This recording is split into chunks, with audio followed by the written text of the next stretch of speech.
রক্ষা এটাকে বলা আল-ওয়ালা। আল-ওয়ালা ওয়ালা ওয়ালা অর্থ ওলি, কয় না ওলি, আমরা বলি বলি অর্থ কি? বন্ধু। বলি অর্থ বন্ধু, বলি অর্থ সাহায্যকারী। এই জন্য এর থেকে আমাদের দেশে আলেমদেরকে মাওলানা সাহেব বলে। মাওলানা সাহেব হচ্ছে বন্ধু। আলেমরা হচ্ছে সমাজের সাধারণ মানুষের জন্য বন্ধু, অভিভাবক এবং তারা মুরব্বী, এই অর্থে মাওলানা সাহেব। এই মাওলানা বাবার কোনো শিরিক নেই, বুঝছেন? যেন শব্দ মুস্তারাক কয়টা, মুস্তারাক শব্দ এর বিভিন্ন অর্থ আছে, এই জন্য মুরব্বী অর্থে ব্যবহার করা মাওলানা সাহেব। আল্লাহ যে মাওলানা, তিনি আল্লাহ তাআলা সবাই তিনি কথা বলেন। তখন হচ্ছে তখন অর্থ হয়ে যায় আনতা মাওলানা, আপনি আমাদের রব, অর্থ হয়ে যায় তখন আলাদা। আল্লাহ আমার মুমিনদের বন্ধু। আল্লাহ নিজে বলছে আল্লাহ ওয়ালিয়ুল্লাযিনা আমানু, তাই না? মুমিনদের বন্ধু। একটা সাইড দুনিয়াতে আমাদের মনে রাখতে হবে যে দুনিয়াটা বন্ধু এবং শত্রু আছে। সবাই বন্ধু নয়, আবার সবাই শত্রু নয়। কোথাও বন্ধুত্ব আছে, কোথাও শত্রুত্ব আছে, শত্রুতা আছে। যেদিক থেকে আদম আলাইহিসসালামকে শয়তান ফুসলাইছে, সেই দিক থেকে শয়তান একটি দল, আদম আলাইহিসসালাম আরেকটি দল, সেদিক থেকে আলাদা। মনে রাখবেন এটা। যেদিক থেকে আদম আলাইহিসসালামকে শয়তান ফুসলালো, কি ফুসলালো? ইয়া আদম হাল আদুল্লুকা আলা শাজারাতিল খুলদ ওয়া মুলকিন লা ইয়াবলা। আদম, তোমাকে কি আমি শিখিয়ে দেবো না এমন একটি গাছের কথা জানিয়ে দেবো না, যে গাছ থেকে যদি তুমি এবার খাইতে পারো তুমি জীবনে কোনোদিন বুড়া হবা না, মানে তুমি মৃত্যুবরণ করবে না, সেই গাছ থেকে তুমি কি খাইবে? শয়তান ফাদাল্লাহু মা বিগুরুর। শয়তান আমাদের মা হাওয়া এবং বাবা আদম দুজনকেই পথভ্রষ্ট করলো, ধোঁকা দিল। ধোঁকা দেওয়ার কারণে তারা সেই গাছ থেকে খাইবে। সেই গাছ থেকে খাওয়ার পরে দুইটা দল খেয়ে গেল। একটি হচ্ছে শয়তানের দল, আরেকটি হচ্ছে আল্লাহর দল। গোষ্ঠী রয়ে গেল, দুইটা গোষ্ঠী। এক গোষ্ঠী আল্লাহর কথা মেনে চলে, আরেক গোষ্ঠী শয়তানের দিকে মানুষকে আহ্বান জানায়। আল্লাহ শয়তান তখনই বলেছিল যে লা আকুযান্না লাহুম সিরাতাকাল মুস্তাকিম, আমি তাদের সরল পথে বসে থাকবো। ওয়ালা আতিয়ান্নাহুম মিন বাইনি আইদিহিম ওয়া মিন খালফিহিম, তাদের সামনে দিয়ে আর পিছন দিয়ে আসবে। ওয়া আন আইমানিহিম ওয়া আন শামাইলিহিম, ডান দিক দিয়ে আর বাম দিক দিয়ে আসবে। ওয়ালা তাজিদু আকসারাহুম শাকিরিন, অধিকাংশ আপনি শুকরগুজার পাবেন না। আল্লাহ চ্যালেঞ্জ করছে। আবার বলেছে লা আহতানিকান্না যুররিয়াতাহু ইল্লা কালিলা, তার আদমের সন্তান এগুলিকে, আমাকে যেহেতু আপনি দূরে সরিয়ে দিলেন, আদমের সন্তান এগুলিকে আমি সবগুলিকে আমি পথভ্রষ্ট করে ছাড়ব। শয়তানের চ্যালেঞ্জ করছে। আল্লাহ রাব্বুল ইজ্জত বলেছেন যে ইল্লা ইবাদাক, শয়তান নিজেই আবার বলছে ইল্লা ইবাদাকা মিনুল মুখলাসিন, তবে আপনার মুখলাস বান্দা যারা খালেস করে নিয়েছেন যাদেরকে, তারা আমার ধোঁকায় পতিত হবে না। আল্লাহ আমাদেরকে সেই মুখলাস বান্দাতে অন্তর্ভুক্ত করুন, আমিন। শয়তানের এই যে প্ররোচনা, এটা দুটো দল একেবারে আগে যুগ থেকে শুরু করে এটা কিয়ামতের আগ পর্যন্ত সময় পর্যন্ত চলতে থাকবে। আল্লাহ তাকে সেই সময় পর্যন্ত সুযোগ দিয়েছে মানুষকে পরীক্ষা করার জন্য। আল্লাহ তাআলা শয়তানকে রেখেছে। আল্লাহ শয়তানকে কেন রাখছে? শয়তান রাখছে ঈমান পরীক্ষা হওয়ার জন্য, মজবুত হওয়ার জন্য। পরীক্ষা তো যেমন পাস করলে যে আনন্দ পাওয়া যায়, এমনি ডিগ্রি পাইলে সে আনন্দ পাওয়া যায় না। পরীক্ষায় পাস করে ডিগ্রি দিতে পারবে।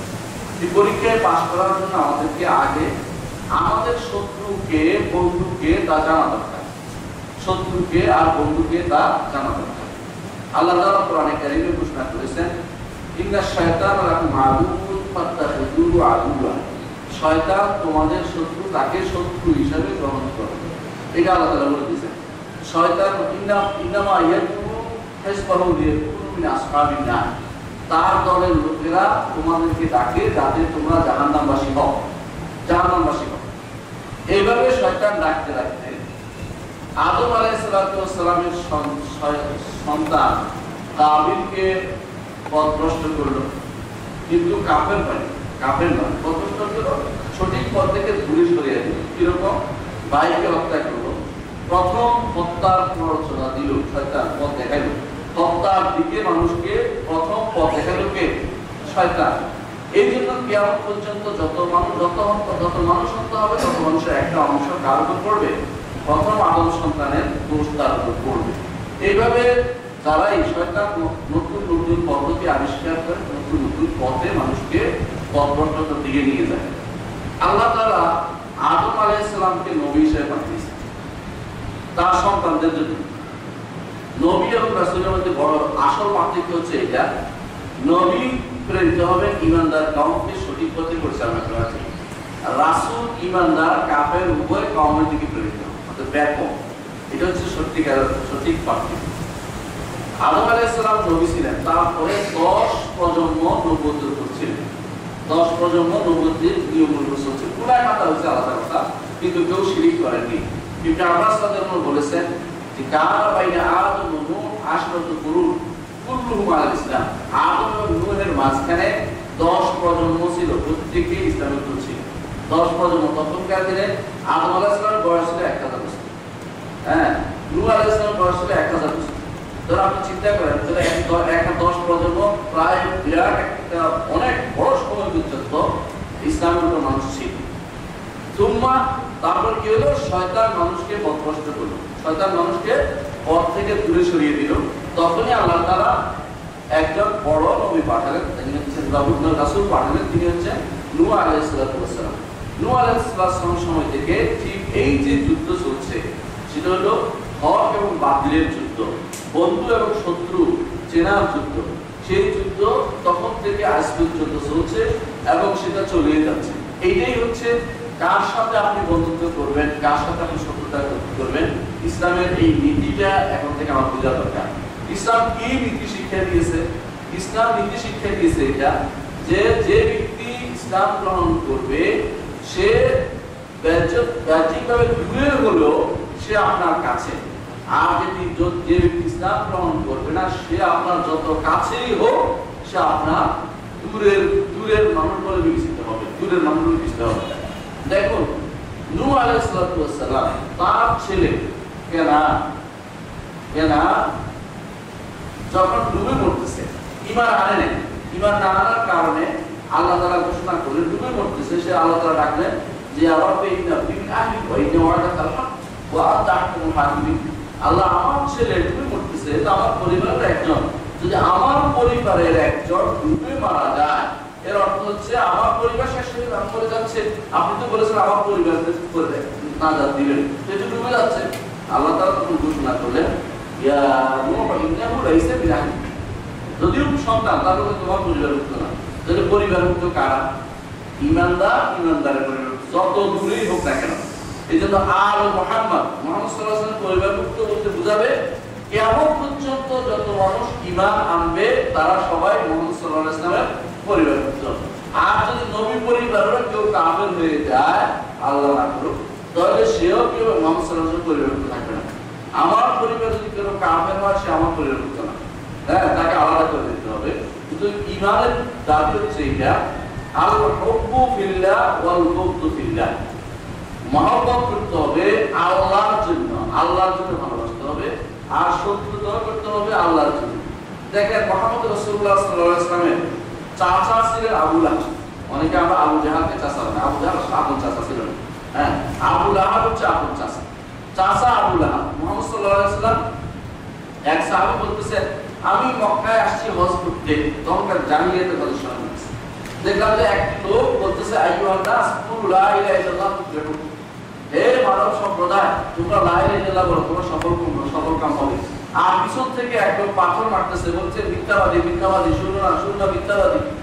তো আমরা তো আরো বেশি আগ্রহ হলাম যে এটা কে, কি ঘটনাটাকে শুনতে চাই। মানুষ সাধারণত কোনো একটা ঘটনা ঘটলে কি ঘটনা এটা শুনতে চায়, আমরা তাড়াতাড়ি করে গেলাম, বললাম যে এটা কি আর ওটা কি, বলে এগুলো বাদি দিয়ে হলো চাষা। তো কি হয়, এটাকে নবী হয়েছে আর ওরাই বংশের বড় সদা হয়ে হচ্ছে, তারা বিশ্বাস করে না। তো শুনতে হয় তাহলে কি বলি, তখন তারা কাছে যে শুনে তারা ঈমান আনলো, আর আমরা চাষা হয়েও ঈমান আনলো না। আল্লাহ তাআলা তার বিরুদ্ধে আয়াত নাযিল করলেন তাব্বাত ইয়াদা আবি লাহাব ওয়া তাব। রাসূলের চাচা হয়েও লাভ হয়নি, মা আবনা আনহু মালুহু ওয়া মা কাসাব, তার সম্পদ কোনো কাজে দেয়নি, তার কোনো কাজে দিবে না। এইটাই হচ্ছে মা আবনা আনহু ওয়া মা কাসাব সায়াসলা নারান যাতা লাহাব, সে আগুন জাহান্নামে চলে। অথচ অনেক দূরের দেশে বসবাসকারী যারা আসছে, মুসাব ইবনে উমাইর রাদিয়াল্লাহু আনহু, তারপরে যারা ছিল সুহাইব আর রুম দেশ থেকে আসছে, বিলাল রাদিয়াল্লাহু আনহু আসছে, এইভাবে যারা দূরের কাছে দূর থেকে যারা আসছে তারা ঈমান আনছে তারা রাসূলের সবচেয়ে কাছের মানুষ হয়ে গেছে। আর যারা রাসূলের কাছের মানুষ ছিল তারা দূর হয়ে গেছে। মক্কাবাসীরা রাসূলের পুত্র লোকেরা ঈমান আনে নাই। রাসূল মদিনায় সেই 400 কিলোমিটার দূরে লোকেরা ঈমান আনছে, বায়াত আকাবা শপথ করেছে রাসূলের হাতে, তারা সবচেয়ে কাছের মানুষ হয়ে গেছে। কেন? ঈমানের কারণে। ঈমানের কারণে বোঝা গেল যে একটি গোষ্ঠী বন্ধু হয় আর একটি গোষ্ঠী শত্রু হয়। এটা রাখতেই হবে, এইটা না হলে ঈমান ঠিক থাকবে না। কেউ যদি মনে করে আমি ঈমান আনছি ঠিক, তবে আমার বউ কাফের থাকতে পারে, ওটার ঈমান আনা হয়নি, কারণ ঈমান আনা হয়নি। এই ঘোষণা দিয়ে দিয়েছে একেবারে নূহ আলাইহিস সালাম বলে দিয়েছেন, যখন আল্লাহ তাআলা ঘোষণা দিলেন ইন্নাহু লাইসা মিন আহলিকা, হে তোমার পরিবারভুক্ত লোক নয়, তুমি তাকে পরিবারভুক্ত বানানোর চেষ্টা করো না। ক্বাল রাব্বি ইন্নী আসআলুকা আন হে রব ইন্নী আউযু বিকা আসআলুকা মা লাইসা লি বিহি, এমন কিছু থেকে আশ্রয় চাচ্ছি হে রব যেটা আমার জ্ঞান নাই, আমি ভুল করে বলেছি, আপনি মাফ করে দিন। হয়ে গেছে, আল্লাহ তাআলা মাফ করে দিলেন। ইব্রাহিম আলাইহিস সালাম তার পিতা, জন্মদাতা পিতা আযার, কোরআন হাদিস অনুসারে তার নাম আযার, এটাই সত্য। তার এক কেউ ঐতিহাসিকরা বলে আমরা বলি দুই নাম হতে পারে, কিন্তু আযার, কোরআন হাদিস অনুসারে তার নাম হচ্ছে আযার। আযার কি বলেছে যে তিনি বলতেছেন ইয়া আবাতি লিমা তাসমাউ লিমা তা'বুদু মা লা ইয়াসমাউ ওয়া লা ইউবসিরু ওয়া লা ইউবসিরু ওয়া লা ইউগনি শাইআ, হে পিতা আপনি কেন ইবাদত করেন এমন একটি জিনিস শুনে না, দেখে না, কথা বলতে পারে না, আপনার কোনো কাজে লাগে না, কেন ইবাদত করতেছেন? এইভাবে তিনি ডাকুন ইয়া আবাতি ইন্নী কাদ জাআনি মিনাল ইলমি মা লাম ইয়াতিকা ফাত্তাবি'নি আহদিকা সিরাতান সাওয়্যা, বাবা আমার প্রিয় বাবা আমাকে আমার কথা শুনেন, আমার কাছে আল্লাহর পক্ষ থেকে হেদায়েত আসছে, এগুলি অনুসরণ করলে আপনি শেষ হয়ে যাবেন। কত আমরা বুঝাইলো প্রিয় বাবা বলে, কিন্তু শুনলেন না পিতা। না শোনার কারণে কি করলেন তিনি বললেন, বরং পিতা বলে ফেললো উল্টা, আল্লাহ তাআলা আলিহাতি ইব্রাহিম, ইব্রাহিম তুমি কি আমার ইলাহ থেকে বিমুক্ত? আমাকে ছেড়ে চলে যাও, তুমি অঞ্চলে বালিয়া আমাকে ছেড়ে চলে যাও। তখন ইব্রাহিম আলাইহিস সালাম ছেড়ে চলে গেলেন এবং তিনি বললেন যে ইন্না বুরাআউ মিনকুম ওয়া মিম্মা তা'বুদুনা মিন দুনিল্লাহ।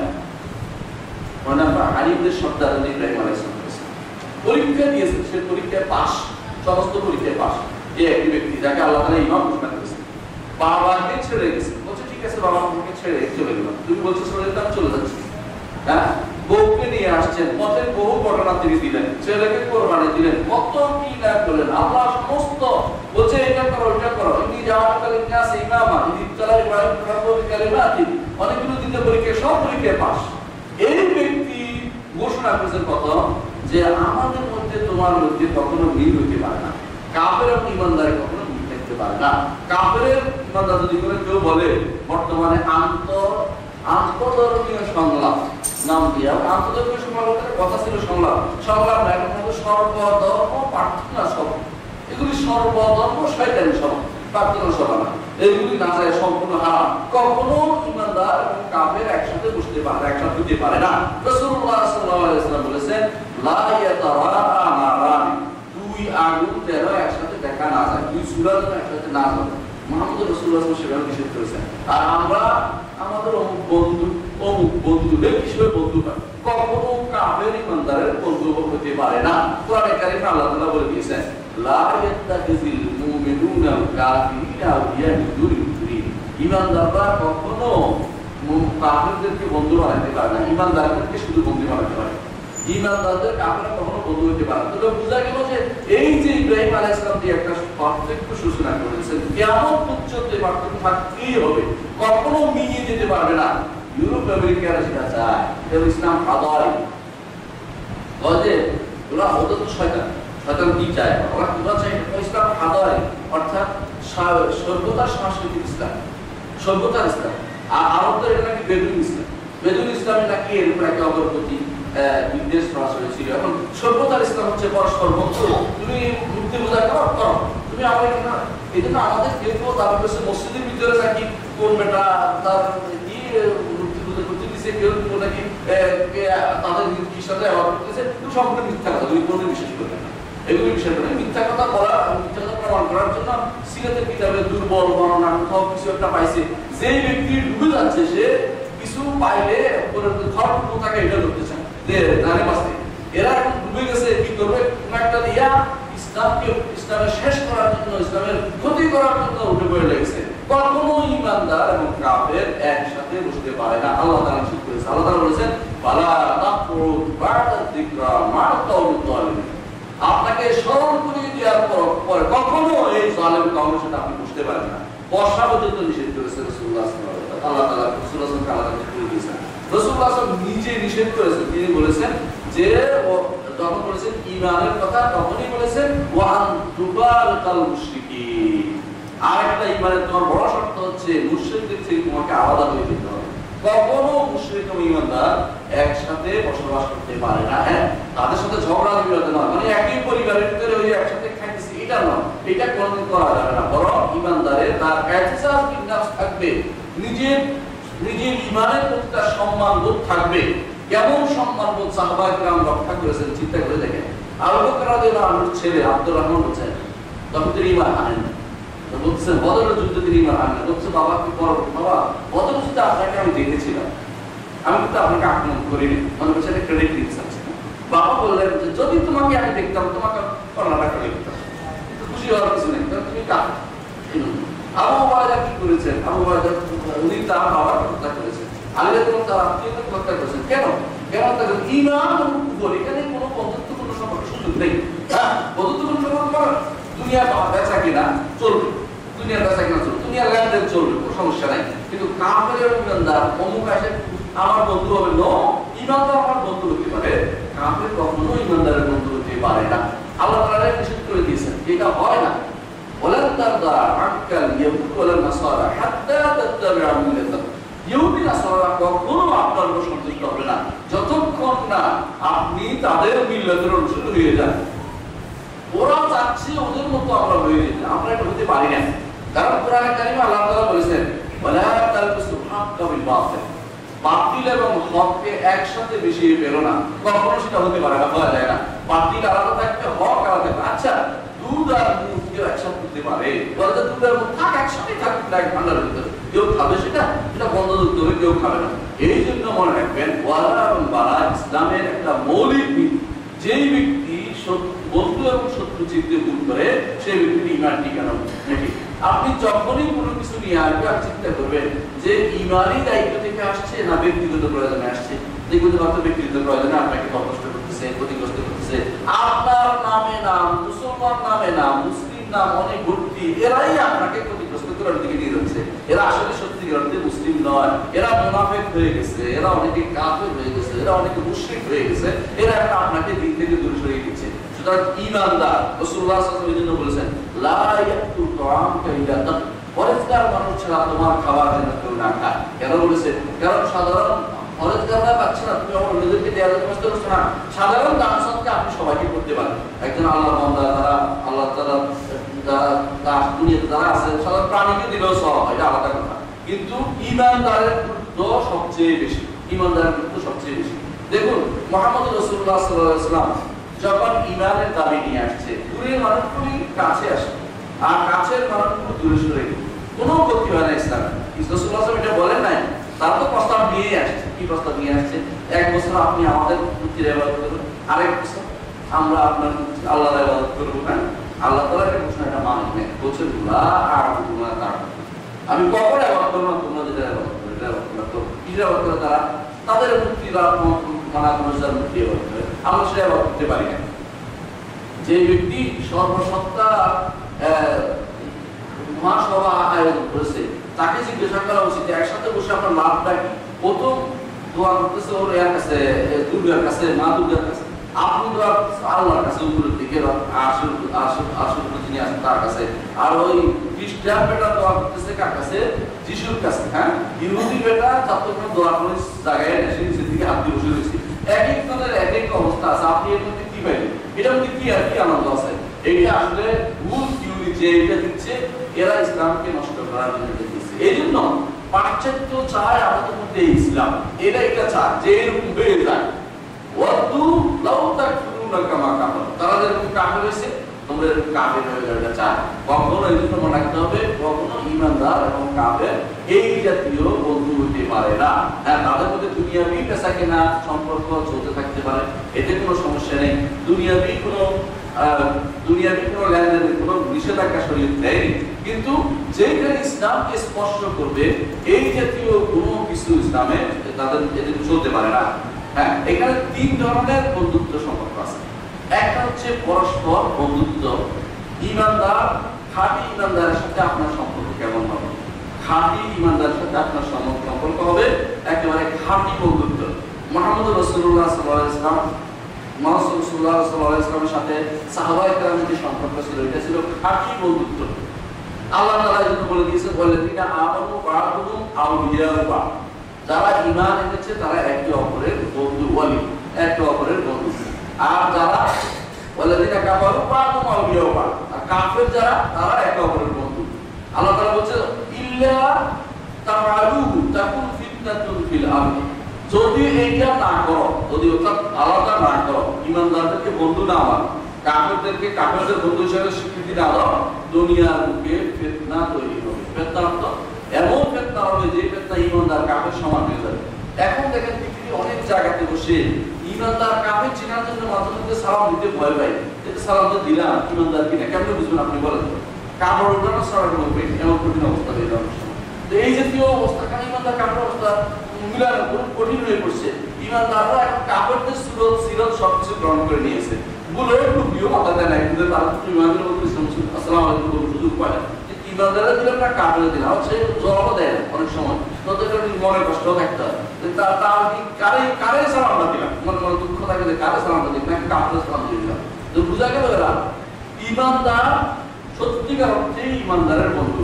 এতে কোনো একজন ইমাম যে সত্যিকার নামাজে যে আসে, সালাত আদায় করে, পাঁচ ওয়াক্ত সালাত আদায় করছে, যে আল্লাহ হুকুম আহমেদ যেভাবে মেনে চলতেছে, সে আপনার পূর্ণওয়ালা হওয়ার যোগ্য, পূর্ণ বন্ধুত্ব পাবে। কিভাবে পূর্ণ বন্ধুত্ব পাবে? তাকে আপনি একেবারে নিরঙ্কুশ ভাবে আপনি তাকে বন্ধু হিসেবে গ্রহণ করবেন, তাকে আপনি নিরঙ্কুশ ভাবে ভালোবাসবেন, তাকে আপনি নিরঙ্কুশ ভাবে কোনো রকমের বাদশাহ রাখবেন না যে এই আমার আসল বন্ধু। মনে রাখবেন ইমানদাররা এর জন্য ইমানদারের বন্ধু আল্লাহ তাআলা সেটা করতে পারেন। দেখেন মুহাম্মদ রাসূলুল্লাহ সাল্লাল্লাহু আলাইহি ওয়াসাল্লাম সাহাবীরা হিজরত করে গেছে মক্কা থেকে মদিনা, ঠিক না? মক্কা থেকে মদিনা যখন হিজরত করে গেছে তখন কিভাবে গ্রহণ করে নিয়েছে? মদিনার আনসাররা তাদেরকে এমন ভাবে গ্রহণ করে নিয়েছে, কি জন্য গ্রহণ করেছে? একমাত্র একটাই দাবি, ঈমানের দাবি, ঈমানের ওয়া ঈমানি, ঈমানি বাতিত্ব, যে আমার ঈমানি ইমানদার ভাই। হ্যাঁ, দলীয় ভাই না, অনেকে দলের ভাই চলে গেছে, এটা না, দলের ভাইদের উদ্দেশ্য না হয়, দলের ভাইরা শেষ করে দিল ইসলাম। দলের ভাই যেন না, ঈমানি ভাই যেন, প্রত্যেক ঈমানদার মানুষ সে আমার ওয়ালা পরিপূর্ণ বন্ধুত্ব পাওয়ার জন্য। এটা একটা গোষ্ঠী। আরেক গোষ্ঠী হচ্ছে পরিপূর্ণ শত্রুতা পাওয়ার যোগ্য, মানে সে আসলে আমার শত্রু। ইন্নাল কাফিরিনা লাকুম আদুওয়ান, ইন্নাল কাফিরিনা আদুউম মুবিন, কাফেররা হচ্ছে তোমাদের জন্য সুস্পষ্ট শত্রু। আল্লাহ কোরআনে বলে দিয়েছেন কাফেররা শত্রু যদি বলে সে বন্ধু, শত্রু কাফের। এই কাফের আমি শত্রু বলে আপনি মেরে ফেলাম না, মানে আপনি তাকে অন্তরঙ্গ বন্ধু হিসেবে নিতে পারবেন না, তাকে আক্রমণ করার কথা বলছি না, কিন্তু কখনো কোনো কাফের ইমানদারের অন্তরঙ্গ বন্ধু হতে পারবে না, তাকে শত্রুই কেন করতে হবে আপনার? কাফের কি শত্রু? মুহাম্মদ রাসূলুল্লাহ সাল্লাল্লাহু আলাইহি ওয়াসাল্লাম যুদ্ধ কেন করছে বলেন তো? কাফের হওয়ার কারণে যুদ্ধটা করছে। বদরের যুদ্ধ কেন হচ্ছে? কাফের হওয়ার কারণে যুদ্ধ হচ্ছে। উহুদের যুদ্ধ, খন্দকের যুদ্ধ, ইয়ারমুকের যুদ্ধ, সাহাবায়ে কেরাম কেন যুদ্ধ করেছে? এত দুনিয়ার যুদ্ধ কেন হয়েছে? সব কুফরের কারণে হয়েছে। যদি বন্ধুই হয়ে যায় যুদ্ধ হবে কি জন্য? কি জন্য যুদ্ধ হইতো? যদি বন্ধু হইতো আমার নবী মুহাম্মদ রাসূলুল্লাহ সাল্লাল্লাহু আলাইহি ওয়াসাল্লামের দাঁত পড়ে যাওয়ার দরকার ছিল না, যদি বন্ধু হইতো আমার নবীর রক্তাক্ত শরীরে আসার দরকার ছিল না, তায়েফের ময়দানে কষ্ট পাওয়ার দরকার ছিল না আমার নবী। তো বন্ধু হয় কাফের কখনো ইমানদারের বন্ধু বলার সুযোগ নেই। সুতরাং ইমানদার খাঁটি ইমানদারের স্পেশাল বন্ধু হবে, এতে কোনো রকমের দ্বিধা করার সুযোগ নাই। আর কাফেররা শত্রু হবে, এতেও দ্বিধা করার কোনো সুযোগ নেই। বাকি রইল একটা গোষ্ঠী, সেটা কি? ইমানদার মানুষ তবে গুনাহগার, ইমানদার মানুষ তবে গুনাহগার, 3 নম্বর মানুষ। এরা আপনার কি যতটুকু ইমান আছে ততটুকু সে আপনার বন্ধুত্বে থাকবে, যখন গুনাহ কতটুকু এটুকু আপনি তাকে ভালোবাসবেন না, কিন্তু ইমানদারকে ছেড়ে চলে যাবেন না। ইমানদার ভাইকে একবারে ছেড়ে চলে যাবেন না। তাকে আপনি শাস্তি দেন, তাকে আপনি প্রহার করেন, তাকে আপনি আবার তাকে বুঝিয়ে শুনে ওয়াজ নসিহত করে তাকে আবার দিনের দিকে ফিরে নিয়ে আসেন, কিন্তু তাকে একবারে ছেড়ে চলে যাবেন না। একটা ঘটনা শুনেন, রাসূলুল্লাহ সাল্লাল্লাহু আলাইহি ওয়াসাল্লামের যুগে এক লোকে শুধু মদ, শুধু কি খাইতেন? মদ খাইছে। প্রথমে ধরা পড়ছে, তাকে চাপড় চোপড় দিয়েছে, চাপড় চোপড় দিয়েছে। দ্বিতীয়বার আবার পাইছে, তাকে চাপড় চোপড় দিয়েছে। তৃতীয়বার আবার পাইছে, তারাও মারতে আরম্ভ করেছে, 100-150 টাকা দিচ্ছে। এক ব্যক্তি হঠাৎ করে লাভ করে বলল, আল্লাহ লানত হোক, কতবার মদ খান? রাসূলুল্লাহ সাল্লাল্লাহু আলাইহি ওয়াসাল্লাম বলেছেন, তুমি এটা ভুল করেছো, এটা বলতে পারো না। লা তাসু আলাইহি, তার সাধারণ পক্ষে দিও না, তাকে সাধারণ পক্ষে তুমি দিয়ে দিও না। তুমি বদয়া করতে সাধারণ পক্ষে চলে যাবে না, বদয়া করতেছে কি? ইন্নাহু ইউহিব্বুল্লাহ ওয়া রাসূলুহু, আল্লাহ রাসূলকে ভালোবাসে, ভুল করছে। ইমানদার মাত্র ভুল হতে পারে না, ইমানদার ভুল করতে পারে, তাকে তুমি একবার ছেড়ে দিতে পারো। এই জন্য ইমানদারদেরকে আপনার আমার এই যে আলোচনা করেছে আমাদের ভাই, যে হক সৎ কাজে আদেশ, সৎ কাজে নিষেধ, এটা ইমানদার মাঝে চলতেই থাকবে। কেমন চলবে, আল্লাহর নির্দেশ এটা চলবে। এই উম্মতকে বের করা হয়েছে, এই দায়িত্ব এই উম্মতের প্রত্যেকটি মানুষের দায়িত্ব। কিন্তু তাই বলে মানে তার কতটুকু ভালোবাসা, তার যতটুকু ইমান আছে ততটুকু আপনার ভালোবাসা তার জন্য রাখবেন। আর যেটুকু ইমান নাই, যে তার এই সমস্যা হচ্ছে, ইমানের কমতি হয়েছে কোনো কারণে, ক্ষতি হয়েছে, তার ইমানের মধ্যে কমতি হয়ে গেছে, তার অন্যায় করছে, গুনাহ করছে, অপরাধ করে যাচ্ছে, সেটুকু ওইটা ভালোবাসবেন না, কিন্তু লোকটাকে ভালোবাসবেন, এই জন্য তাকে নসিহত করবেন, নসিহত করে তাকে দ্বীনের দিকে আনার জন্য চেষ্টা করবেন। ইসলামের শাস্তিগুলোর একটা বড় হিকমত হচ্ছে, রহস্য হচ্ছে এটা, ইসলামের শাস্তিগুলো মানুষকে মেরে ফেলার জন্য না, কি জন্য? তাকে পবিত্র করার জন্য। ইসলামের শাস্তিগুলো হচ্ছে মানুষকে পবিত্র করার জন্য। এই জন্য রাসূলুল্লাহ সাল্লাল্লাহু আলাইহি ওয়াসাল্লাম বলেছেন যে কেউ যদি কোনো শাস্তি পায়, দুনিয়াতে আল্লাহর শাস্তি নির্ধারণ করেছে অপরাধে, তাহলে সেটা তার জন্য কাফারা হয়, তার জন্য কি হয়? কাফারা হয়। আপনি শুনে আশ্চর্য হবেন, যখন নাইজেরিয়ার কয়েকটা রাষ্ট্রে ইসলামী রাষ্ট্র প্রতিষ্ঠা হলো, ইসলামী আইন প্রতিষ্ঠা হলো, তখন এক মহিলা চুরি করার কারণে হাত কেটে দিল। এখন তাকে নিয়ে সারা বিশ্বের তথাকথিত ইয়াগুলো, মিডিয়াগুলো, কাফের মিডিয়াগুলো, কাফের সাথে মুনাফিক মিডিয়া, এরা ইসলাম কখনো চায় না, এরা চায় ইসলাম এবং সব একরকম হয়ে যায়, ওরা চায় না ইসলামী আইনটা কোনো একটা জিনিস জানে যে এটা কি বাস্তবায়িত শান্তি আধার ইসলাম থেকে মানুষকে ফিরে দেওয়া, দলে দলে মানুষ ইসলাম গ্রহণ করবে, এই জন্য তারা এটা চায় না বাস্তবায়িত। যা কি করলো, মহিলাকে নিয়ে গেল, জোর করে ধরে নিয়ে গেল যে তোমার মিডিয়ার সাথে কিছু বলো, তোমাকে হাত কেটে দিল দিতে। মহিলা বলবো, আরে আমি কি বলো, আমি তো মনে করতেছি আল্লাহ আমাকে পবিত্র করেছে। ওদের সব উদ্দেশ্যই বন্ধ হয়ে গেল, উদ্দেশ্যটাই বন্ধ হয়ে গেল। মুহাম্মদ রাসূলুল্লাহ সাল্লাল্লাহু আলাইহি ওয়াসাল্লাম, আপনার সেই ঘটনা মনে আছে, এক মহিলা তার সন্তানকে নিয়ে আসলো, আসলে ইয়া রাসূলুল্লাহ, তাকে সন্তান নিয়ে আসলে বেড়ে বাচ্চা নিয়ে আসলে আপনাকে জামা করতে বলে না, সম্ভব না, বাচ্চা দেবো। বাচ্চা বেরোচ্ছে, আবার আসছে মহিলা, আসলে ইয়া রাসূলুল্লাহ আমাকে পবিত্র করে দিন। পবিত্র কি? আমি গুনাহ করছি, আমি দোয়া বছর আমার এই দোয়া বড় দোয়া বসাই, আমি ছোটখাটো দোয়া বসাই, মানে যে দোয়া আমি জান দিয়ে দোয়া করছি। রাসূলুল্লাহ সাল্লাল্লাহু আলাইহি ওয়াসাল্লাম বলেন যে বাচ্চা এখন খাওয়া শুরু করে, খাওয়া নিয়ে আসুক, খাওয়া শুরু করুক, তারপরে এরপরে আবার আসছে মহিলা, এসে বলছে ইয়া রাসূল দেখেন বিস্কুট খাচ্ছে, মানে খাওয়া রুটি খাচ্ছে। রাসূলুল্লাহ সাল্লাল্লাহু আলাইহি ওয়াসাল্লাম ঘোষণা দিলেন, তাকে বাইরে ফেলা হলো, পাথর মারা হলো। যখন আর করতেছে তখন একজন চিৎকার করে বলো, তার গায়ে রক্ত পড়ছে, এই কি মহিলা এই কিছু বলে, এমন তওবা করেছে মহিলা, কিছু বলে না, এই মহিলা এমন তওবা করেছে। এই তওবা যদি কোনো বন্টন করে দেওয়া হতো পুরো উপত্যকার মানুষ সবাই তওবাতে মাপে। ইসলাম এই যে মানুষকে পবিত্র করার ঘোষণা দিয়েছে, শাস্তি দিয়ে, সেটা কোনো শাস্তির উদ্দেশ্য না, উদ্দেশ্য তাকে পবিত্র করবে, এটা উদ্দেশ্য। কিন্তু অন্যান্য লোকেরা তাদেরকে শাস্তি দেয়, শাস্তি দেওয়ার নিয়তে অথবা ক্ষতিগ্রস্ত করার নিয়তে। যে বেটা চুরি করতো, এই বেটা জেলে ঢুকে বেরিয়ে আসে, কি হয় জানেন? টাকা টাকা আর একটা বড় মুসিবত। অথচ দেখেন, আমি নিজে দেখেছি সৌদি আরবের বিভিন্ন জেলখানাতে একটা লোক ঢুকছে, কোরআন হাফেজ হয়ে বের হয়েছে, কোরআন হাফেজ হয়ে বের, কারণ তারা সেখানে এমন পরিবেশ পায়, সেখানে দিন শিক্ষা সারাক্ষণ তাকে আর দিন সম্পর্কে আলোচনা করা হচ্ছে, এইভাবে তাকে সঠিক পদ্ধতি নিয়ে আসা হচ্ছে। আলহামদুলিল্লাহ, ইমানদারের জন্য একটা অংশ হবে, মনে রাখবেন, ইমানদারের দায়িত্ব হবে এটা, কখনো সে আরেক মুসলিম ভাইকে একেবারে পরিত্যাগ করে চলে যাবে না।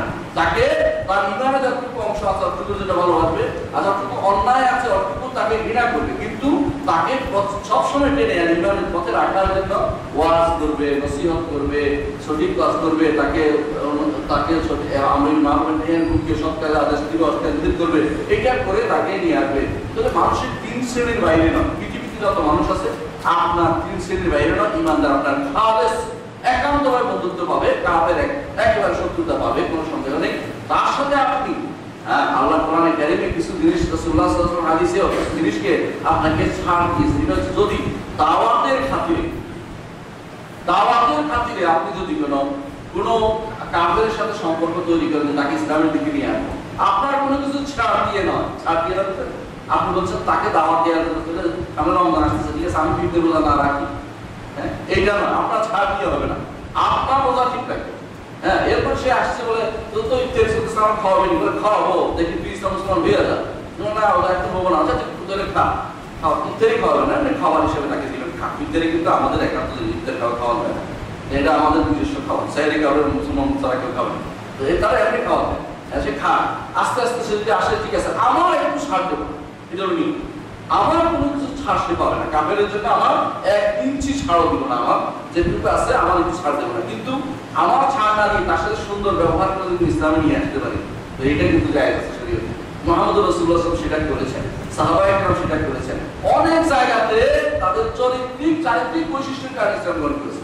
আমাদের এদেশে চট্টগ্রাম বন্দর দিয়ে ইসলাম ঢুকেছে, না জানেন, এখানকার মানুষ কি যুদ্ধ করে ইসলাম কখনো নয়, তাদের আশার ব্যবহারের মধ্যে ভালো পাইছে বলতে এটা ভালো, এদের মতো হই আমরা, এদের মতো হয়ে চলেছে। সুতরাং আমাদের ব্যবহারে যদি কেউ আমাদের উন্নত হয়ে পড়ে, আলহামদুলিল্লাহ, তার সাথে খারাপ ব্যবহার ইসলাম বলে না, আল্লাহ নিষেধ করেছে এটা, লা ইয়ানহাকুমুল্লাহু আনিল্লাযিনা লাম ইউকাতিলুকুম ফিদ-দীন, যারা তোমাদের সাথে যুদ্ধে লিপ্ত হয় না, মারামারি হানাহানি লিপ্ত হয় না, তাদের সাথে তোমাদের কথাবার্তা হবে, সুন্দর ব্যবহার হবে, এটা আল্লাহ তাআলা নিষেধ করে না। কিন্তু অন্তরঙ্গ বন্ধু নয়, অন্তরঙ্গ বন্ধু হবে সেদিন যেদিন সে আশহাদু আল্লা ইলাহা ইল্লাল্লাহ ওয়া আশহাদু আন্না মুহাম্মাদার রাসূলুল্লাহ এই কলেমার পরিপূর্ণ বিশ্বাসী হবে, সেদিন তো অন্তরঙ্গ বন্ধু হবে। আরেকটি গোষ্ঠী আছে মুসলিমদের বেদাত, বেদাতের সাথে আপনার সম্পর্ক কেমন হবে? এটা বন্ধুত্ব এবং বন্ধুত্বপূর্ণ সম্পর্কের সাথে সংশ্লিষ্ট জিনিসটা। বেদাতের সাথে আপনার সম্পর্ক হবে বেদাতের দিকে আহ্বানকারী হবে, অর্থাৎ এমন যে সে বেদাত থেকে আহ্বানকারী, যেটা আপনার তার সাথে বন্ধুত্বপূর্ণ সম্পর্ক করতে পারে না। মুহাম্মদ রাসূলুল্লাহ সাল্লাল্লাহু আলাইহি ওয়াসাল্লাম হাউজে কাউসার পানির জন্য বানাতে পারে না, বেদাতের সাথে বসতেও পারে না। সালফে সালেহিন বহু কিতাবে লিখিত আছে, বহু হাদিসে, বহু বর্ণনা, বহু রিওয়ায়াতে স্পষ্ট উল্লেখ আছে যে বেদাতের সাথে বসা যাবে না, বেদাতের সাথে কোনো আলোচনা করা যাবে না। ওই বেদাতিটা যারা বেদাতিক মানুষকে আহ্বান নিয়ে যাচ্ছে, আপনাকে নিয়ে যাচ্ছে কবর পূজার দিকে, আপনাকে নিয়ে যাচ্ছে মিলাদের দিকে, আপনাকে এই মেরাজ পালনের দিকে, আপনাকে নিয়ে যাচ্ছে এই শবে বরাত পালনের দিকে, জোর করে আহ্বান করছে, এদের সাথে আপনার অন্তরের সম্পর্ক কোনোদিন প্রতিষ্ঠা হতে পারবে না। এদের সাথে আপনার একটা সম্পর্ক আছে ঈমান থাকার কারণে, বেদাত কিন্তু ঈমান থাকার কারণে, হ্যাঁ ঠিক আছে, তুমি বেদাতি মুকাফফির আলা কুফরির বেদাতি হয়, তখন তার সাথে ঈমানের সম্পর্ক আর নাই, শেষ সম্পর্ক, তার সাথে শত্রুতা। কিন্তু বেদাতি মুকাফফির আলা কাফের হয় না, যেমন কেউ যদি মিলাদ পালন করে কাফের হয় না, বেদাত।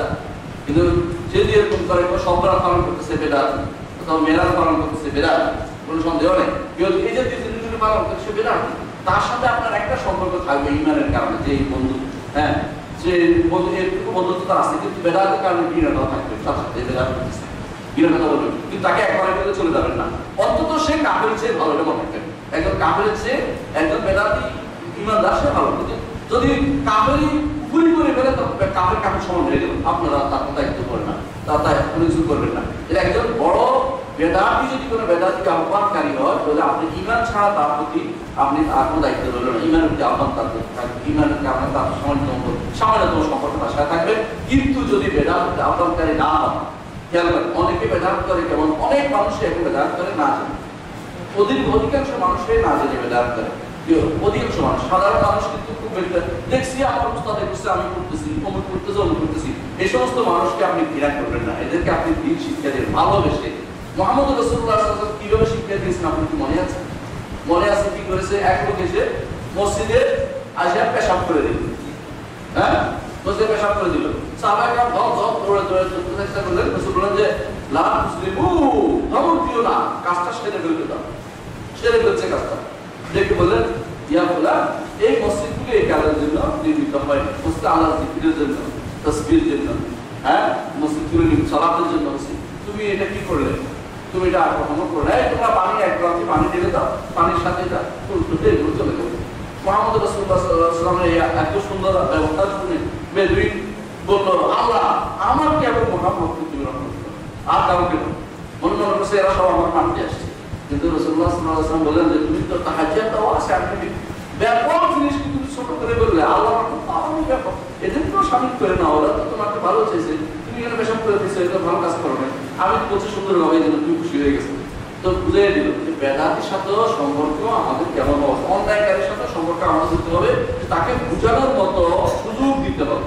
এই মানুষগুলো যারা বেদাত করে যাচ্ছে আমাদের দেশে অধিকাংশই ওই পিতা মাতা করছে, দাদা করছে, পরদাদা করছে, এই জন্য করে আসতেছে। অধিকাংশই তারা কোরআন হাদিসের জ্ঞান রাখে না, তাদেরকে আমি ঘৃণা করে দূরে ছেড়ে দিই, তবে কোনোদিন আর মানুষ হেদায়েতের পথ দেখতে পাবে না। আপনার আমার এই জন্য তাদেরকে ঘৃণা না করে তাদেরকে ভালোবেসে কাছে চেপে বুঝাতে, তারপর যদি সে না বুঝে আপনার দায়িত্ব শেষ, আপনার দায়িত্ব আপনি আদায় করেছেন। এর আগ পর্যন্ত তাদেরকে দেখেই ঘৃণা আরম্ভ করবেন, অথবা অমুকে তো এরা তো এইরকম, এই গোষ্ঠী পুরোটাই বাদ দিয়ে দিলাম, ওই গোষ্ঠীকে আমি বাদ দিয়ে দিলাম, সবাইকে বাদ দিতে নিজে বাদ হয়ে যায়, বুঝলেন? সবাই কিন্তু আমার বাদ হয়ে যায়, একসাথে নিজে বাদ করে দেয়। তো আমি বলতে আমিও দেখতে পারবো, ঘরের ভিতরে আপনি একা হয়ে গেছেন, সবার আবার একটা দল হয়ে গেছে, আলাদা হয়ে গেছে, ভালো হয়ে গেছে। মানুষের সাথে মিলে মিশে থাকাটা হচ্ছে একজন ইমানদারের কাজ। কখনো এই জাতীয় কাজ করা যাবে না যে আমি তাদেরকে বাদ দিয়ে আমি নিজে ভালো হয়ে যাবো, আর তারা তাদেরকে বাদ দিয়ে আমি ভালো হয়ে যাবো, তারা সব শত্রু, তারা সব অন্যায়কারী, তারা খারাপ, তাদের সাথে মিশবো না, এটা করা যাবে না। এরকম আমার কাছে এসে প্রশ্ন করে, কিরকম প্রশ্ন করে যে এরা আসল আমাদের দিতে পারে, এই জন্য আমি আমার ওয়াইফ ঘরে নামাজ পড়ে, ঠিক আছে? আমি বলতো ঠিক আছে, এর চেয়ে অন্যায় আল্লাহ বুঝতে পারে। আসল নামাজ দেরিতে পড়লো, তারা কি ওয়াক্তের মধ্যে পড়ে গেল, দেরিতে পড়লে একটা মুস্তাহাব, একটা সওয়াবের কাজ ত্যাগ করেছে। এর জন্য আপনার ইসলামী ঐক্য নষ্ট করেছেন, ইসলামী ঐক্য নষ্ট করাটা হচ্ছে একটা গুনাহ কাজ। আপনি তাদের সাথে পড়েন, তাদের বোঝাতে চেষ্টা করেন, হাজারবার বোঝান, আপনার সওয়াবের কাজ হচ্ছে যে আমি তো যতবার পড়ি অতবার সওয়াব হচ্ছে। ও অংশটা আসুক, আমি তো বলতেছি, আমি হুজ্জতকে আমি করতেছি, আমি প্রমাণ প্রতিষ্ঠা করতেছি। আমি ঘরে নামাজ পড়তে দেন, ঘরে নামাজ পড়তে রাসূলুল্লাহ সাল্লাল্লাহু আলাইহি ওয়াসাল্লাম নিষেধ করেছেন, এবং ইবনে তাইমিয়া রাহমাতুল্লাহ আলাইহি বলেন যে কেউ যদি কোনো জামাত বাদ দিয়ে ঘরে নামাজ পড়তে নামাজই হয় না, কিসের নামাজ পড়ছে? এর সাথে বলবে সাহাবা যে হাদিসে আসছে নিষেধ করা হয়েছে, সেই হাদিসটা হচ্ছে ওয়াক্তের বাইরে নিয়ে গেলে, যে হাদিসে বলছে এই ওয়াক্তেরুনা আন ওয়াক্তিহা, আর ওই পাশে আন হচ্ছে এরাব, মানে এই শব্দটা মানে আগেরটা বাদ দিয়ে, অর্থাৎ ওয়াক্তের বাইরে যখন চলে যাবে তখন আপনাকে বলেছে ঘরে পড়তে, এবং পরে তাদের সাথে নকল হবে, বাধ্য হয়ে পড়তে পড়বে। কিন্তু এখন কেউ ওয়াক্তের বাইরে সালাত আদায় করতে আপনি শুনবেন না। ওয়াক্তের বাইরে ওয়াক্ত থাকে, 5টা 10ও ওয়াক্ত থাকে, 5টা 15 ওয়াক্ত থাকে। সুতরাং আপনি মনে করেন না যে আপনি আল্লাহর ওয়াক্তের বাইরে সওয়াবের অধিকারী হয়েছেন, কিন্তু অহংকারে বেটে পড়ার কোনো কারণ নেই। হ্যাঁ, তারও ওয়াক্তটা থাকে, কিন্তু আপনি মনে করবেন অবশ্যই যে তাকে বোঝানোর দায়িত্ব আমার, ইমাম সাহেবকে বোঝানোর দায়িত্ব আমি, সমস্ত মানুষকে বোঝাবো। কখনো আমি এই অন্যায়টা করবো না যে আমি নিজেই একটা ভালো মানুষ, আর কেউ ভালো মানুষ নাই, এই চিন্তা ভাবনা আমি করবো না।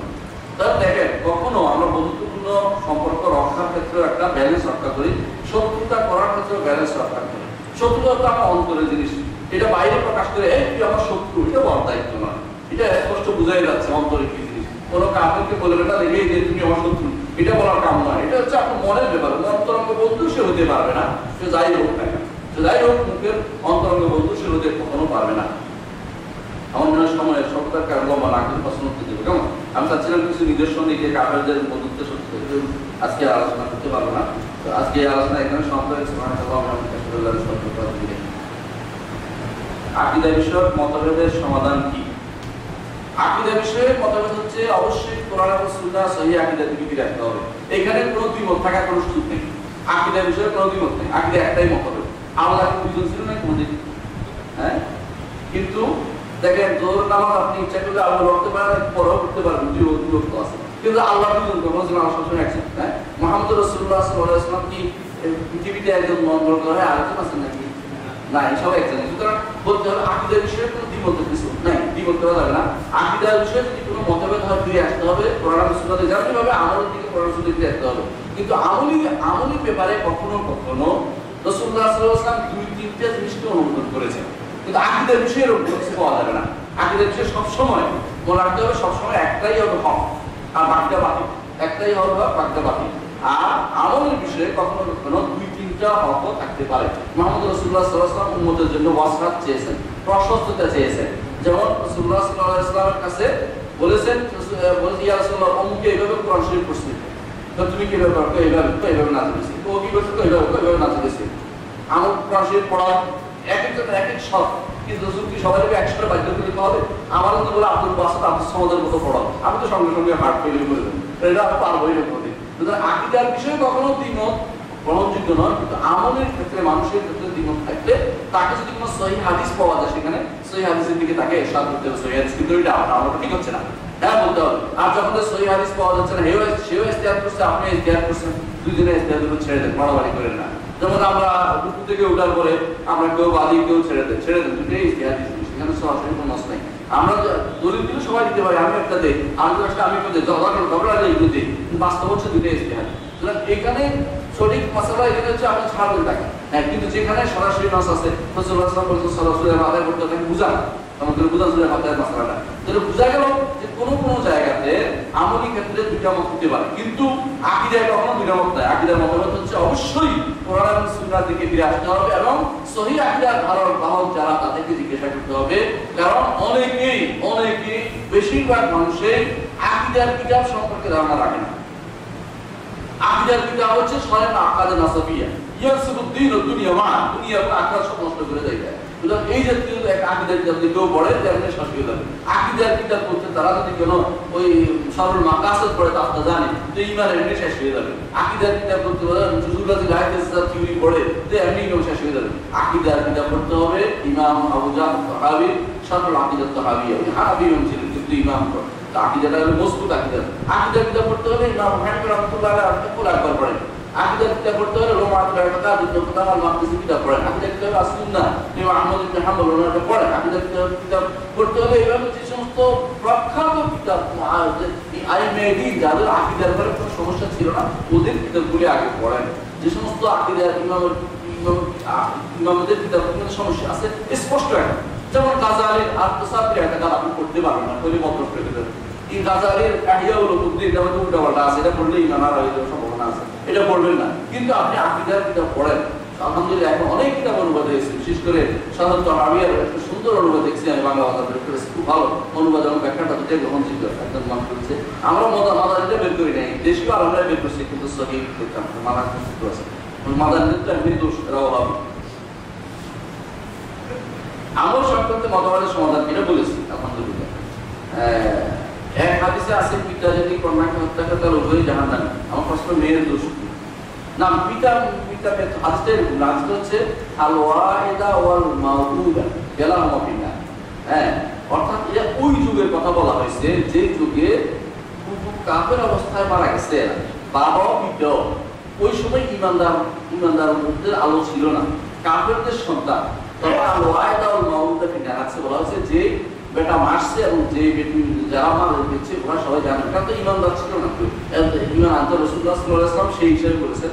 বর্তমানে সেই হুকুম নয়, এখন আর লা তাজরু ওয়াজাতুল বিসরা কোরআন নাযিল হয়েছে, শরীয়ত আসছে, এখন আর একজনের দোষ আরেকজনের উপর না। এটা আবার হাদিসে বলেছে যে ওই সময় ঘটনা আলোচনা করতে গিয়ে রাসূলুল্লাহ সাল্লাল্লাহু আলাইহি ওয়াসাল্লাম বলেছেন যে তখনকার দিনে যারা জাহিলি যুগে দাফন করছে, জীবন্ত দাফন করে ফেলছে মেয়েদেরকে, এবং যে ব্যক্তি দাফন করেছে উভয়ই দাফনকৃত এবং উভয়ই জাহান্নামে যাবে। এটা আলাদা, তখন ঈমান ছিল না কারণ, ঈমান ছিল না কারণ। আমরা নিজেদেরকে মুসলিম নাকি অবশ্যই মুসলিম বলবো। আপনি যদি ভাগ করে দেবেন একসঙ্গে আরেকজন আসা ভাগ করবো, কারণ এখন এত ভাগ হচ্ছে, ভাগের ভয়ে আমরা বলে যাচ্ছি ভাগ 2 জন 3 দিন একবার, আবার একবার। এরপরে মসজিদ সবচেয়ে খারাপ জিনিস হচ্ছে মসজিদ নাম দিয়ে ভাগ করা, কারণ একসময় দেখবেন যে কাদিয়ে আহমদিয়া মসজিদ বেরোচ্ছে, তাই না, শিয়াদের মসজিদ বেরোচ্ছে। আমাদের মসজিদটা এইভাবে ভাগ করে লেগে আমরা মুসলিমরা একসাথে থাকতে চাই। ওনারা ভুল করতেছে যারা মাযহাব মানে, এদেরকে আমরা শুদ্ধ করতে চাই, কিন্তু নিজের মসজিদ থেকে ভাগ করে দেবো না, কোনদিন আসবে না। আমরা ভালো দেখতে জানাতে চান, সব মানুষকে নিয়ে জানাতে যেতে চাই, নাম পাল্টাবেন না কখনো। আল্লাহ তাআলা আমাদেরকে কি নামে ডাকছে? মুসলিম। আর কি নামে ডাকছে? মুমিন। সুতরাং ঈমানদার, রাসূল ঈমানদার ডাকছে, ইয়া আইয়ুহাল্লাযীনা আমানু, আল্লাহ তাআলা কোরআনে বলছে, মুসলিম বলতে বলছে, এই জন্য রাসূল নিজে ডাকছেন। কখনো এই জাতীয় আমরা ফেরকা বলতে আত্মমর্যাদা বোধ বা নিজেদেরকে তাজকিয়াতুন নাফস, নিজেদেরকে নিজের পবিত্র ঘোষণা করে দেওয়া, এই দুটি ঈমানের অংশ না। নিজের ঈমান রুকিয়ে রাখেন, আলহামদুলিল্লাহ ঈমান, আমরা ঈমান পরিপূর্ণ আছে ভালো। ঈমানের দাবি হচ্ছে আপনার ঈমানটা সবার কাছে পৌঁছে যাওয়া। রাসূলুল্লাহ সাল্লাল্লাহু আলাইহি ওয়াসাল্লাম মার খেয়েছেন না কান নাই? আপনি কয়বার মার খেয়েছেন কি বলেন? একদিনও খান নাই, তো আপনি তো দাওয়াত দিতে না আসলে আপনি রসুল অনুযায়ী হতে পারেন এখন, বুঝাই কিছু তোমার তো খেতেই হবে। আমার এলাকায় গেছি মাটি ধরছি, আমি চলে আসছি, এটা তো আছে, এরকম অনেক জায়গা আছে। তো আমার তো আরেক জায়গায় গেছি, সেখানে আমার 80 লাখ টাকা ঘটনা করছে চ্যালেঞ্জ, আমি বলছি আমি আমার এত টাকা নাই, আমি চলে আসছি, আমার যদি চ্যালেঞ্জ যদি 1000 টাকা দিতে হবে না, টাকা নেই, আপনি চ্যালেঞ্জ কিছু হয় না, ওরা শয়তানি করে। আমি বলছি যদি তোমার বলছি একটু যে আমাদের একজন ডক্টর আছেন, ডক্টর আনলে এরপর ওরা আসেনি। আপনি তো বোঝাচ্ছি যে কখনো আমরা নিজেদেরকে ভিন্ন নাম দিয়ে না, আমি মুসলিম, আরে আমি আপনি সমান, আর আপনি ভুল করছেন, আমি দেখতে পাচ্ছি, আমার কোরআনের হাত সেটা বলছে, কোরআন এটা বলতেছে, আপনি তো ভুল করতেছেন, আপনি খবর সেটা বলছেন, আরে ভাই আপনি ইমান তো না, সারা জীবন আমার শেষ হয়ে গেছে, তখন সে মনে করবে আপনি বলেন যে আর তো ওয়াহাবি, ও আবার সুন্নি, আমরা তো সুন্নি করতে পারি যা ইচ্ছা না, আর তো ওয়াহাবি, তো আমাদেরকে আলাদা করে দিলে আপনাদের শুনলো না কেন? এই যে এটা ঠিক বলবো না, আমি একজন মুসলিম, আপনি একজন মুসলিম, আপনি ভুল করছেন, আমি শিখাই দিলাম, এভাবে বলা যায়, তাও আপনাদের জন্য এটা খুব গুরুত্বপূর্ণ জিনিস। রুকু থেকে উঠে আপনার হাত বাঁধার হাদিস আছে কি? মাশাআল্লাহ, একটু আগে আলোচনা হয়ে গেছে। আমি বলেছি যে এটা ইজতিহাদি জিনিস, তারপরে একটা হাদিস, ইজতিহাদ একটা হাদিসের উপর করেছে। হাদিসটা হচ্ছে রাসূলুল্লাহ সাল্লাল্লাহু আলাইহি ওয়াসাল্লামের সাহাবী বলতেছেন যে রাসূলুল্লাহ যখন রুকু থেকে উঠতেন তখন হাত এমন ভাবে দাঁড়াতেন যে হাতটা ইয়ারজি একটু লড়তে ইলা মাউদাই, এমনকি প্রত্যেক অঙ্গ তার স্থানে ফিরে যেত। রুকুর আগে হাতটা কোথায় ছিল? পাশ। এইটা বলছি, এটা বুঝছে আমাদের শেখ আব্দুল্লাহ রহমতুল্লাহ এটা বুঝছি যে বাধা ছিল, আমি এটা বুঝছি যে বাধা ছিল, কিন্তু বাধা, কিন্তু এটা বাকি তো কোনো মনে করি না, কেন এই ইজতিহাদটা খুব ব্যাপক নয়, এই খুব ব্যাপক নয়। আবার বিপরীত পক্ষে শেখ আল্লাহ বলছে না এটা হবে না, এটা বাজি, এটা বাজের কথা, উনি পরস্পর আলেম বুঝলেন একসাথে একই দুজন পোশাক দিচ্ছে, বলছি এটা দোষের কিছু না, আমরা বড় দুজনেই আল্লাহ ইনশাআল্লাহ তাজাওয়াজুল কান্তারা, তাজাওয়াজুল কান্তারা বুঝলেন তো? কান্তারা বুঝেন? কান্তারা কি? কান্তারা কিছু না, কান্তারা তো ফুলের না, ফুল, হ্যাঁ, ফুলসেরাত আছে না? ফুলসেরাত পার হওয়ার পরে ইমানদারদের মধ্যে পরস্পরের কি হবে, নিজেদের মধ্যে যে হানাহানি হয়েছে এটার একটা বিহিত করবে আল্লাহ তাআলা, এটা হলো কান্তারা, এটা আটকাই দিবে সবাই, জানাতে এত আলাদা যাবে না, পরস্পরের মধ্যে মারামারি, যে তোমার গালি ছিল, এ তোমার পোশাক ছিল না একটা, ঠিক তো পরস্পরের মধ্যে বন্ধু ভালো আছে, আর কোনদিন পোশাক জিজ্ঞাসা করবে, ভালো হয়ে গেলে তারপরে জানা দিবে, এর আগে জানা দিবে না, এটা হলো কান্তা। আমরা মনে করি যে এই সমস্ত আলেমরা পরস্পর যেটাই খোঁজাখুঁজি করছে একসাথে তাজাওয়াজুল কান্তারা, এরা এই জায়গা পার হয়ে ইনশাআল্লাহ জানাতে চলে যাবে, কিন্তু আমরা কিলাকিলি করে এরপরে জানাতে চলে যাই কিনা সন্দেহ আছে। তো এই জন্য এটা না করি। তো এই আমাদের শেখের মধ্যে শেখ আব্দুল্লাহ রহমতুল্লাহ মনে করছেন যে এটা ইতিহাসটা শুদ্ধ, এবং এটার উপর অনেকে আরো করেন, এটা নিয়ে বাড়াবাড়ি না করা উচিত। আমি মনে করি কেউ যদি করে ভালো না করলে তাকে বলবেন যে, তাকে বলবেন না যে এটা তার এটা সামান্যতম সময় দাঁড়ানো, এটা আগে থেকে ক্লিয়ার জায়গা না, এটা যেমন তারা সামান্য দাঁড়ানো, কিন্তু আমরা তো অনেক সময় দাঁড়াই, আমরা তো লম্বা দোয়া করি, বিভিন্ন মানুষ মাঝাবের লোকেরা হয়তো এখন বলেই তো ঠিক না, রুগীর তো রান্না অত উঠেও না, উঠি তত উঠেই চলে যাচ্ছে, কিন্তু আমরা তো অনেকক্ষণ দাঁড়াই, সুন্দর করে দাঁড়াই বলি রব্বানা লাকাল হামদান কাসীরান তাইয়্যিবান আহলুস সালাহ ওয়া মাদ আহমদ ওয়াল্লাহ আল্লাহুম্মা লা মানি'a লিমা আ'তাইতা ওয়া লা মু'তি'a লিমা আ'তাইতা। কত লম্বা সময়, এটা একটা ছোট একটা ছোট বড় সময়, ঠিক আছে? আমরা যদি একটু সময় দিকে আপনি বসে দাঁড়াই থাকি, যেটা হাতে কোন জায়গায় দেখছি আমি এই জন্য বাঁধি, এই বাঁধাটা কি জন্য বাঁধি আসলে ও বুঝিয়ে তা সত্য। আপনি যখন কোনো বড় লোকের কাছে তখনই আপনি কিন্তু কাচু মাচু হয়ে থাকেন, আপনি আপনি আল্লাহর কাছে যখন যান তখন আপনার এই অবস্থা থাকা উচিত, হাত বাঁধা তো তা সত্যের নয়। আল্লাহ দাঁড়ায় অনেকক্ষণ দাঁড়িয়ে আছেন, হাতটা ছেড়ে দেখছেন, এটা হলো গ্যাসের কথা, আমি আপনাকে বাধ্য করছি না, আমি সেটা করি জন্য বলছি। সাধারণত আল্লাহ এটাই করে, যে যেদিকে টানে এদিকে টানতে দেয় যেটা করে, এটা আমাদের অভ্যাস, যেহেতু এটা বলতেছি, কিন্তু আমি আপনাকে বাধ্য করছি। জিহাদ করার জন্য কি খলিফা থাকা শর্ত? তার শর্ত হলে দলিল কি না, জিহাদের অনেকগুলি প্রকার আছে। জিহাদ যে নফস, যেটা নফসের বিরুদ্ধে জিহাদ 4টা স্তর আছে। নফসের বিরুদ্ধে জিহাদের কয়টা স্তর? 4টা স্তর। 1 নম্বর হচ্ছে ইলম, 2 হচ্ছে আমল, 3 নম্বর হচ্ছে দাওয়া, 4 নম্বর হচ্ছে সবর। এর জন্য সব ইয়া লাগবে না, খলিফা লাগবে না, আমি লাগবে কিছু লাগবে। দ্বিতীয় হচ্ছে শয়তানের বিরুদ্ধে জিহাদ। শয়তান মানুষের দুটো জিনিস তৈরি করে দেয়, একটা হচ্ছে সন্দেহ, একটা সন্দেহ তৈরি করে আপনার, আর একটা প্রবৃত্তি, কুপ্রবৃত্তি তৈরি করে দেয়, একটা শাহওয়াত আর শুভা। এর বাইরে শয়তানের কোনো অস্ত্র নেই, অস্ত্র দুটোই শয়তান। একটা হচ্ছে আপনার মনের ভিতরে সন্দেহ, আল্লাহ সবকিছু সৃষ্টি করলো, আল্লাহ সৃষ্টি করলো, একটা শয়তান সন্দেহ সৃষ্টি করে দেয়। রাসূলুল্লাহ সাল্লাল্লাহু আলাইহি ওয়াসাল্লাম বলেছেন, এরকম যখন সন্দেহ আসে তোমরা কি করবা? আল্লাহ সামাদ লাম ইয়ালিদ ওয়া লাম ইউলাদ ওয়া লাম ইয়াকুল লাহু কুফুয়ান আহাদ, এটা করতে হবে, সেটা অর্থ বুঝে করতে হবে। পড়লে আসলে আসতে পারো না, আমি পরীক্ষা করে দেখছি এটা পড়লে আসলে করা। তো এটা একটা সুন্দর জিনিস। দ্বিতীয়, এটা সন্দেহ তত জিনিস, এই সন্দেহ আরো কত রকমের সন্দেহ নিয়ে আসা হিসাবে যে আল্লাহ এত সৃষ্টি করলেন, তো এটা এত বড় পৃথিবী, এত যেমন যারা নাস্তিক তারা সন্দেহ হচ্ছে মধ্যে ভাবল। হ্যাঁ, এদের বিরুদ্ধে জিহাদ করার জন্য আপনার ইয়া লাগবে না, কি লাগবে না, সরকারের বিরুদ্ধে জিহাদ করার জন্য আপনার কলি বাবা আমি লাগবে না, কিছু লাগবে, আপনি নিজে করতে পারবেন। হ্যাঁ, লাগবে একটা অস্ত্র, এটা হলো জ্ঞান অর্জন করতে হবে। দ্বিতীয় সরকারের অস্ত্র হচ্ছে কি, প্রবৃত্তি, কুপ্রবৃত্তি। ইস, এখানে বসে সময় নষ্ট করা হচ্ছে, একটা সিনেমা দেখবো তো কম, হ্যাঁ, এই হুজুরদের পরপর শোনাচ্ছে, আমি কি করি যাইয়া একটা বড় এই দেখি সেই দেখি বিভিন্ন রকম দুনিয়াতে ঘরের ভিতরে তার ঢুকে গেছে। তো এটা দেখা যাচ্ছে আপনি এই যে আপনার কুপ্রবৃত্তি ঢুকিয়ে দিল, এটা যদি জিহাদ করতে কলিবা লাগবে না, আমি লাগবে না, আপনি পারবেন তো এলেম দরকার, ঠিক আছে? এলেম আগেরটা এলেম প্রথম ছিল, এলেম শুরু করছে এলেম দিয়ে, হ্যাঁ, প্রথমে এলেম ইমান এটার নাম। আচ্ছা, 3 নম্বর জিহাদ হয় আরবা উসুল, অন্যায়কারীর বিরুদ্ধে। অন্যায়কারীর বিরুদ্ধে জিহাদের 3টা স্তর কি কি? মানরাম মুনকার ফালে ওয়াইলু বিয়াদি ফাইলা নিস্তাতে ফাবিলিসান ফাবিলিস ফাকালি। কেউ তো অন্যায় দেখে সে হাত দিয়ে প্রতিহত করছে, না পারলে মুখ দিয়ে, না পারলে অন্তর দিয়ে। আপনার প্রথম প্রথমটা যেটা হাত দিয়ে করবে শুধু আপনার পরিবার বা আপনার আন্ডারে যারা আছে তাদের জন্য প্রস্তুত। আপনি যদি পরিবারে থাকেন, যে পরিবারে আপনার ছেলে নামাজ পড়ে না, যদি থাপ্পড় দিয়ে নামাজ পড়ে, আগে বুঝতে শুধু নাম মারতে বলছে লোক আছে, হ্যাঁ, থাপ্পড় দিয়ে নামাজ পড়তে পারবেন, হ্যাঁ, তিনটা থাপ্পড় বেশি দিবেন না, তিনটা দিয়ে একটা সর্বোচ্চ 3টা, আমার হাত টুকুর উঠবে না, একটুকু পাই মারার নিয়ম হচ্ছে, মানে একটুকু উঠবে না, একটুকু মধ্যে, হ্যাঁ, কাউকে আদর দেওয়ার তো শরীরের কিছু নিয়ম আছে, সেই নিয়মটা রক্ষা করে দিতে হবে। কাউকে আদর দিতে হলে হাত যেন কখনো শরীর উপরে না উঠে, কাদের উপরে না উঠে। তো এই আমি এখানে বলছিলাম, হ্যাঁ, তাহলে যদি অন্যায়কারীর বিরুদ্ধে আপনার মানে অন্যায়কারী যারা তাদেরকে আপনি বিপন্ন প্রতিহত করতে হবে, কি দিয়ে করতে হবে? মুখ দিয়ে। যে আপনার আন্ডারে থাকে তাদের করতে হবে হাত দিয়ে, আপনার আন্ডারে নাই, বাকি দিতে রয়েছে, একটা হলো মুখ দিয়ে, একটা হলো অন্তর দিয়ে।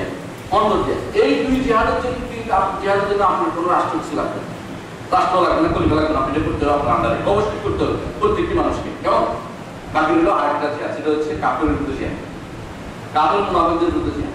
সেই জিহাদের জন্য অবশ্যই কি লাগবে? ইমাম ও মুসলিম লাগবে। কারণ এই জিহাদ কখনো ইমাম ছাড়া হয় না ইসলামিক দৃষ্টিকোণ। রাসূলুল্লাহ সাল্লাল্লাহু আলাইহি ওয়াসাল্লাম সব সময় জিহাদের জন্য নিজে গেছেন অথবা আমির দিয়েছেন। আপনি চিন্তা করে দেখেন, রাসূল যে যুদ্ধগুলি করছেন বলছেন প্রত্যেকে যাই আবু বকর মেরে আসে, কিছু বলছেন না, যে কারণে পারে আপনি মেরে আসে বলছেন না, কি করছেন? আমির নিয়োগ দিয়েছেন। এই আব্দুল্লাহ ইবনে জাহাশ তুমি যাও, এতগুলি মানুষ নিয়ে যাও, যুদ্ধ করতেছে, আমি পাঠিয়েছি অথবা আমি নিজে গেছেন, গাজওয়া হয়েছে না সারিয়া হয়েছে, এর বাইরে কিছু হয়নি, এর বাইরে কোনো কিছু হয়নি। এই জন্য এখানে রাষ্ট্রের অনুমতি লাগবে, কোনো কাফের বা মুনাফিক যুদ্ধের জন্য কি লাগবে? রাষ্ট্রের অনুমতি, রাষ্ট্রের প্রধানের অনুমতি লাগবে, এটা হচ্ছে মেইন। কিন্তু যখন এমন অবস্থা তৈরি হয়, যখন আর কাফের মুসলিম সব সমান হয়ে গেছে, তখন সবাই চায়, কাফেররা সবাই আক্রমণ করে, কোনো দেশে আক্রমণ করে বসছে, কোনো মুসলিম দেশে, তখন আর কারো অনুমতি লাগবে না, প্রত্যেকেই তখন আমি, এটা আলাদা মাসালা। এর আগ পর্যন্ত কয়েকটা শর্ত মানতে হবে। সেই জিহাদে যাওয়ার জন্য বাবার অনুমতি লাগবে, মায়ের অনুমতি লাগবে। কোনটা? যে কাফেরদের বিরুদ্ধে জিহাদ যাওয়ার জন্য বাবা মায়ের অনুমতিও লাগবে, ওটা আলাদা কথা। সেটা পর্যন্ত যাচ্ছেন না, এর আগে তো আমরা করতে পারছি না, হ্যাঁ, এর আগে নিজের কাজটা হয়েছে কিনা, আমল সবর দেওয়া হয়েছে, হয় নাই, সরকারের একটা হয়েছে, হয় নাই, তারপরে জুলুমকারীদের অত্যাচার করে বেড়াচ্ছে, তাদেরটা সেটা হচ্ছে দূরে কাফেরদের বিরুদ্ধে জিহাদ যাচ্ছে। তারপরে কোন জিহাদে যাবো, কোন জায়গায় কথা মানুষ কিছু বাড়াবাড়ি শুরু করে দিয়েছে এই সমস্ত জায়গাতে, এই সমস্ত জায়গায় এই জন্য আমরা না বলি। রাসূলুল্লাহ সাল্লাল্লাহু আলাইহি ওয়াসাল্লামের একটা হাদিস আছে, তিনি বলেছেন মাল্লাম ইয়াসু ওয়ালাম ইউহাদ্দিস নাফসাহু বিল গজব মা তাআলা শাওরাতিন মিন নিফাক। যে ব্যক্তি জিহাদ করবে না, জিহাদের কথা মনেও আসবে না, সে নেফাক নিয়ে কবর চলে গেল। তো এটা অর্থ শুধুমাত্র কাফেরদের বিরুদ্ধে জিহাদ না, এটা অর্থ এই সবগুলি জিহাদ, এই জিহাদ যতগুলি আছে এই সবগুলি জিহাদ যদি কোনো আপনি করতে পারেন, আলহামদুলিল্লাহ, আপনি নেফাক নিয়ে কবর যাবেন না। ওইটা নইলে নাই থাকলো, ওইটা আমাদের উদ্দেশ্য থাকবে। আলামুল জিহাদ, সর্বোচ্চ জিহাদের আশা থাকবে। যদি কোনোদিন আলামুল জিহাদ দাঁড়িয়ে যায়, আমরা সবার আগে জিহাদ করবো, এতে কোনো সন্দেহ নেই, সবার আগে যাবো। যদি কোথাও রাষ্ট্রপ্রধান, যদি আমার দেশের রাষ্ট্রপ্রধান বলে যে আমরা বিরুদ্ধে জিহাদ করবো, চলো, আমি সবার আগে থাকবো, মরিয়া আছি, আল্লাহ রাস্তায়, এটা আলাদা কথা। কিন্তু নিজেদের পক্ষ থেকে তখন আসলে দায়িত্ব আমাদের উপর পড়বে না। হ্যাঁ, আমার পাশের রাষ্ট্র যদি নির্যাতিত হয়, তখন অনেক সময় মানুষের উপর দায়িত্ব এসে যায় অটোমেটিকলি। সেখানে সে দায়িত্ব পালন করে, তার বিরুদ্ধে আপনি করছেন না, চুপ থাকেন, আর যদি করলে আপনি বাধা দিবেন না। কেউ কেউ কোনো সহযোগিতা করতে পারে করুক, তার মুসলিম ভাইকে, হ্যাঁ, কোনো ভাই কোনো সহযোগিতা করতে পারে করুক, কিন্তু আপনি নিজে করতে পারেন নাই, আল্লাহর কাছে মাফ চাইলে মিলবে কথা যে আমার মুসলিম ভাই নির্যাতিত হচ্ছে, সেখানে আপনি সহযোগিতা করতে পারেন নাই, সেখানে আপনার দরকার হলে আপনি চুপ থাকেন, অন্তত বাড়াবাড়ি করবেন না। একটা কথা সবচেয়ে বেশি দরকার হচ্ছে জিহাদের মাসলা পুরোটাই ইলমের উপর নির্ভরশীল, ঈমান ইলম। যদি কোনো মানুষ জ্ঞান না রাখে, ইলম না রাখে, জিহাদ করতে যাইয়া নিজে ভুল করে চলে, নিজে ভুল করবে। দেখেন এক যুদ্ধে এক লোকে জিহাদ করতে করতে করতে করতে একেবারে সব মানা করে ফেলছে, মানা করে ফেলছে। এক সাহাবী বলে, ইয়া রাসূলুল্লাহ জান্নাত, রাসূলুল্লাহ জান্নাত। পরবর্তী সে কি করলো? তরবারের মাথা দিয়ে নিজে মরে গেল, জান্নাতে হয়ে গেল। তাহলে জিহাদ করছে কোথায়? সে তো অনেক কিছু করছে, কিন্তু বললো কোথায়? ইলমের অভাব। ইলমের অভাব, জ্ঞানের অভাব ছিল বলে জান্নাত ছিল। এই ইলমটা বড় জিনিস। বর্তমান যুগে সবচেয়ে বড় জিহাদ হচ্ছে শরীয়তের ইলম শিক্ষা করা। দুনিয়ার মাদ্রাসা শিক্ষাগুলো বন্ধ হয়ে গেছে, সমস্ত ইসলামী শিক্ষা বন্ধ হয়ে গেছে। সে মাদ্রাসা পড়েছে, আলেমরা পর্যন্ত তাদের সন্তানদেরকে স্কুলে পড়াচ্ছে, যেখানে দিন জীবনেও পড়ানো হয় না, দিনের বিরুদ্ধে জিনিস পড়ানো হচ্ছে সেইখানে। আর মাদ্রাসাগুলিতে সিলেবাস পরিবর্তন করে সেখানে করেছে পুলিশ সিলেবাস, সেগুলি পড়ানো হচ্ছে। সেখানে দিনই শিক্ষা দেয়া, দিনই শিক্ষার উপর প্রতিষ্ঠিত থাকা হচ্ছে সবচেয়ে বড় জিহাদ। এখন যে দিনের উপর প্রতিষ্ঠিত থাকার বড় জিহাদ।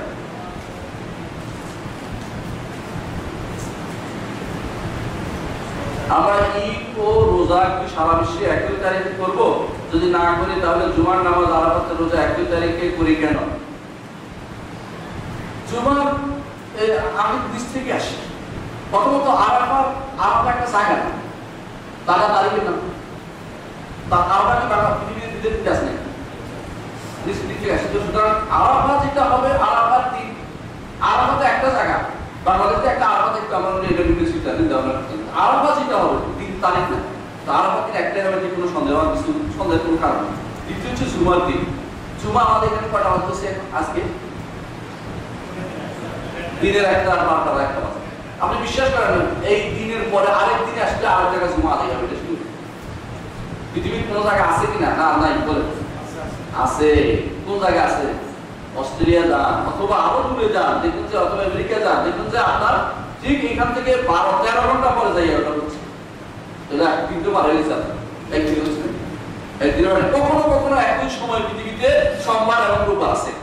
এদিকে রোববার, এই রেখার এদিকে রোববার, এদিকে সোমবার, যেটা একদিন হয়নি। আপনি যে একদিনের চিন্তা ভাবনাটা আসলে মানুষের বিবেক বিরোধী কথাবার্তা। তারপরেও যতটুকু সাধ্য দরকার কাছাকাছি নিয়ে আসার জন্য, যদি রাষ্ট্রপ্রধানরা অনুমতি দেয়, রাষ্ট্রপ্রধানরা বলে যে একদিনে হোক, রাষ্ট্রপ্রধান যদি বলে, আমাদের সরকার যদি বলে একদিনে করবো, আমরা তো রাজি না, কিন্তু কোন জিনিসের সাথে কার সাথে মিলে করবো এটা ঢুকে দরকার। কারণ সবসময় সৌদি আরবে আগে চাঁদ দেখে না। আমরা সৌদি আরব যখন ছিলাম 15 বছর ছিলাম, তো 15 বছর দেখেছি কখনো কখনো সৌদি আরব আগে মিশরে হয়ে গেছে, তার আগের দিন কখনো মরক্কো হয়ে গেছে, কখনো কোনো দেখবো যে সেনেগালে হয়ে গেছে, কখনো কোনো দেখছি অমুক জায়গা হয়ে গেছে। কিন্তু আমরা সাথে দেখছি, সৌদি আরব কিন্তু আমরা সাথে দেখি না, আবার করবো না, করে না। তাহলে এখন আমরা সৌদি আরব সাথে করবো যে আপনি কি বেজার করছেন, তো আপনি তো না সাপ ধরছেন, না সাপ ধরছেন, না মানুষ ধরছেন, কোনোটাই নেই। রাসূলুল্লাহ সাল্লাল্লাহু আলাইহি ওয়াসাল্লাম বলেছেন, সাওমুকুম ইয়াওমা ইয়াসুমুন নাস, ফাতরুকুম ইয়াওমা ইয়াফতিরুন নাস। যেদিন মানুষ রোজা করে সেদিন রোজা করো, যেদিন মানুষ চাঁদ দেবে সেদিন চাঁদ দেবে। দেখেন রাসূলুল্লাহ সাল্লাল্লাহু আলাইহি ওয়াসাল্লামের কাছে এক লোক আসছে, দুই লোক আসছে।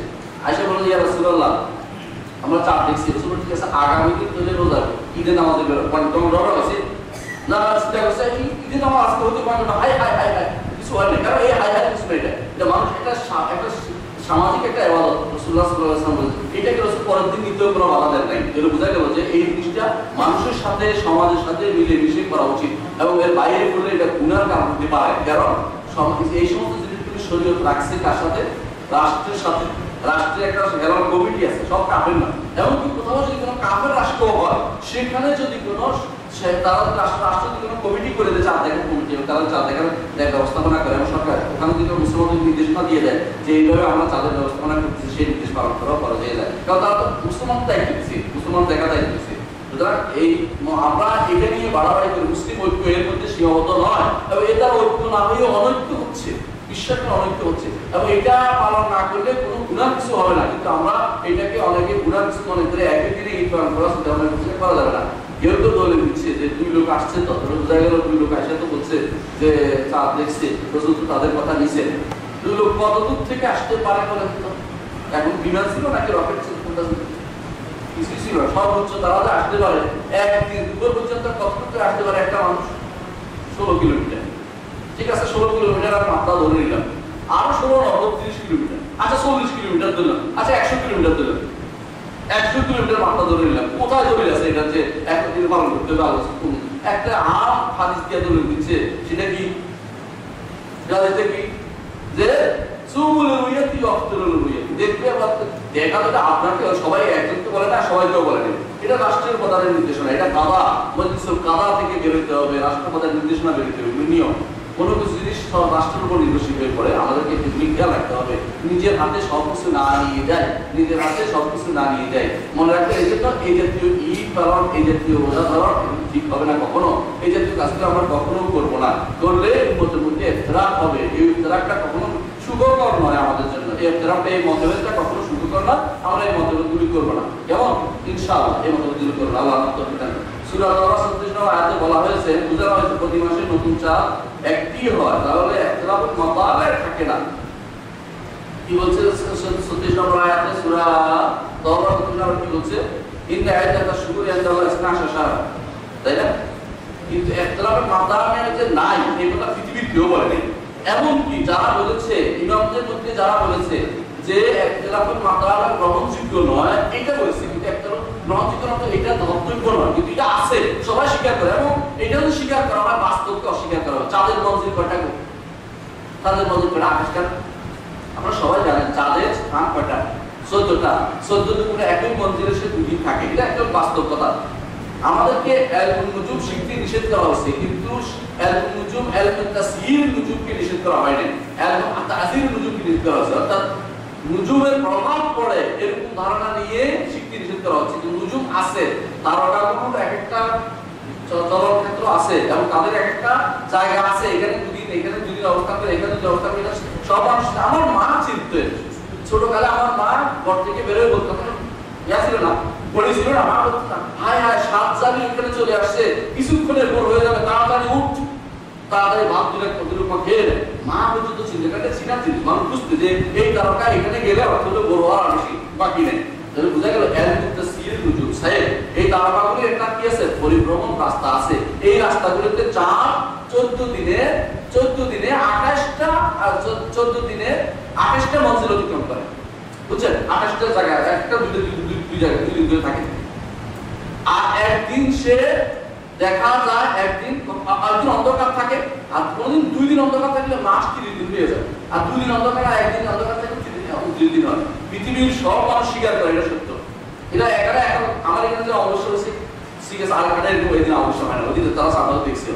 এরকম মানজিলের ক্ষেত্রে পার্থক্য আছে, এটা কেউ অস্বীকার করে নাই। যে ব্যক্তি প্রশ্ন করে তাকে বলছে ইখতিলাফুল মাতালির, এটা কেউ অস্বীকার করে না। এমনকি যারা বলে একদিনে করবে, তারা অস্বীকার করে নাই, তারা বলছে ইখতিলাফুল মাতালির মানি না। অর্থাৎ এটা দ্বারা আমি রোজা ধরা বা রোজা ভাঙা মানি না, কিন্তু এটাকে অস্বীকার করে নাই। কিন্তু এটা অস্বীকার করা অর্থ হচ্ছে বাস্তবকে অস্বীকার করা, এবং যে জ্ঞানকে অস্বীকার করা হচ্ছে সেই জ্ঞানটা আসলে কোনো জ্ঞানই জানে না। আমাদের এই প্রশ্নটা করেছে, একদম মতো অবশ্যই আছে, এটা আমরা স্বীকার করবো। একদম মাতালে আছে, এটা আমরা না, সবাই স্বীকার করে একদম মাতালে আছে, কিন্তু মানবো না, ধরবো কি ধরবো না, এর পার্থক্য। একদম মাতালে আছে, আমরা ধরি না। কেউ বলছে, যারা বলছে একদিন করবো, তারা ধরি না, এটা থাকলে ধরবো না, এটা আছে কিন্তু ধরবো না। আর যারা বলছে না, একদম মাতালে যেহেতু আছে, এটা হুকুম আছে, এটার সাথে জড়িত আছে অনেক কিছু, এটা হিসেবে আমরা ধরি। ইনশাআল্লাহ এটাই শুদ্ধ বলে মনে করছি যে অবশ্যই আমরা একদিনে নয়, রাষ্ট্র যেদিন ঘোষণা দেবে সেদিন আমরা ঈদ করবো, সেদিন আমরা রোজা রাখবো। ইসলামিক রাষ্ট্র বিদ্যমান থাকা অবস্থা অনিসলামিক রাষ্ট্রে বাস করা বৈধ কিনা, বৈধ হলে কাদের জন্য? সুন্দর, এটা আমি আলোচনা করতে আসতে চাচ্ছিলাম, আমি করতে পারি না সময়ের কারণে। আসলে ইসলামী রাষ্ট্র বিদ্যমান থাকা অবস্থা অনিসলামিক রাষ্ট্রে বাস করা বৈধ নয়। রাসূলুল্লাহ সাল্লাল্লাহু আলাইহি ওয়াসাল্লাম নিষেধ করেছেন। বরং হিজরত একটা বিরাট জিনিস, যে অমুসলিম রাষ্ট্র, যেখানে কোন মুসলিম রাষ্ট্র জানেন যেখানে আযান দেয়া যায় না, যেখানে কি দেয়া যায় না? আযান দেয়া যায় না, এবং যেখানে সালাত প্রকাশ্যে সালাত আদায় করা যায় না, নিজেদের বিধানগুলো, যে প্রকাশ্য বিধানগুলো পালন করা যায় না, সেটা হচ্ছে অমুসলিম রাষ্ট্র। আর যেখানে আমাদের এই বক্তৃতা করতেছে, এটা মুসলিম রাষ্ট্র, এখানে অমুসলিম বানানোর সুযোগ নেই। যদি অমুসলিম বানাতে তো ওদের হাতে তুলে দিলাম, তার হাতে তুলে দিল না, আমার রাষ্ট্র আমার, ইসলাম মুসলিম রাষ্ট্র মনে রাখতে হবে। যতটুকু পারি আমি ধরে রাখবো, মৃত্যু নাক কেটে বলো, কেটে বলা পর্যন্ত, গলা কেটে বলা পর্যন্ত মুসলিম রাষ্ট্র আমরা মানুষের ছেড়ে দিলাম ইসলাম।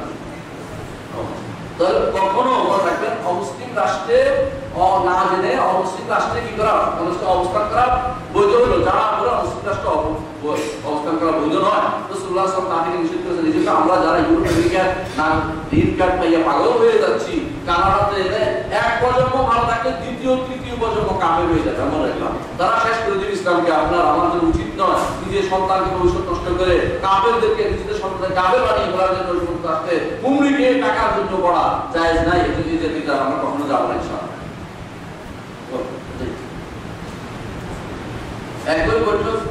এক বছরে 3 তালাক হালাল হবে কি? হালাল না, হারাম, সম্পূর্ণ হারাম। যারা বলা হবে তারা দলিল হলো ইবনে উমরের ঘটনা না, এটা হারাম না, হারাম বরং ইবনে উমরকে হাদিসটি যদি শুদ্ধ হয়, ইবনে উমর এটা এত হাদিস এত মুতারে অর্থ হচ্ছে মুতারে অর্থ এক শব্দ এটা বলছে, এক শব্দ এটা বলছে, এক শব্দ এটা বলছে, এটা কি এত ইখতিলাফ। এই ইখতিলাফের কারণে ওলামারা এটাকে দুর্বল বলেছেন। এমনকি কেউ কেউ বলেছেন যে রাসূল জিজ্ঞাসা করছেন তুমি কয় তালাক করছো, বলে এক তালাক করছো, নিষ্পত্তি জিজ্ঞাসা এক হয়ে গেল। এই যে দুই ঘটনা এরা হয়তো আছে, এই জন্য এটা দিয়ে দলে দেওয়া যাবে না, একসাথে 3 তালাকটা হারাম। যে কোনো একটি মাযহাব মানতে মুসলিম কি বাধ্য? এটার একটা বই আছে, এটা একটা বই আছে, বইটা পড়বেন কি নাম মাসুদ খুজান্দির বই, এটা বাংলা হয়েছে।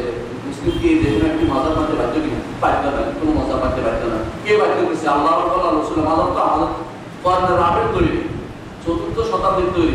আল্লাহ রাসূলের কিতাবে তো এটা কোনো উল্লেখই নাই। তাহলে বাধ্য কিভাবে করবেন? দলিল তো লাগবে বাধ্য করতে হলে, বাধ্য নয়। কিন্তু মনে রাখবেন একটা প্রশ্ন হচ্ছে যেন বাড়াবাড়ি না হয়। বাড়াবাড়ি কি?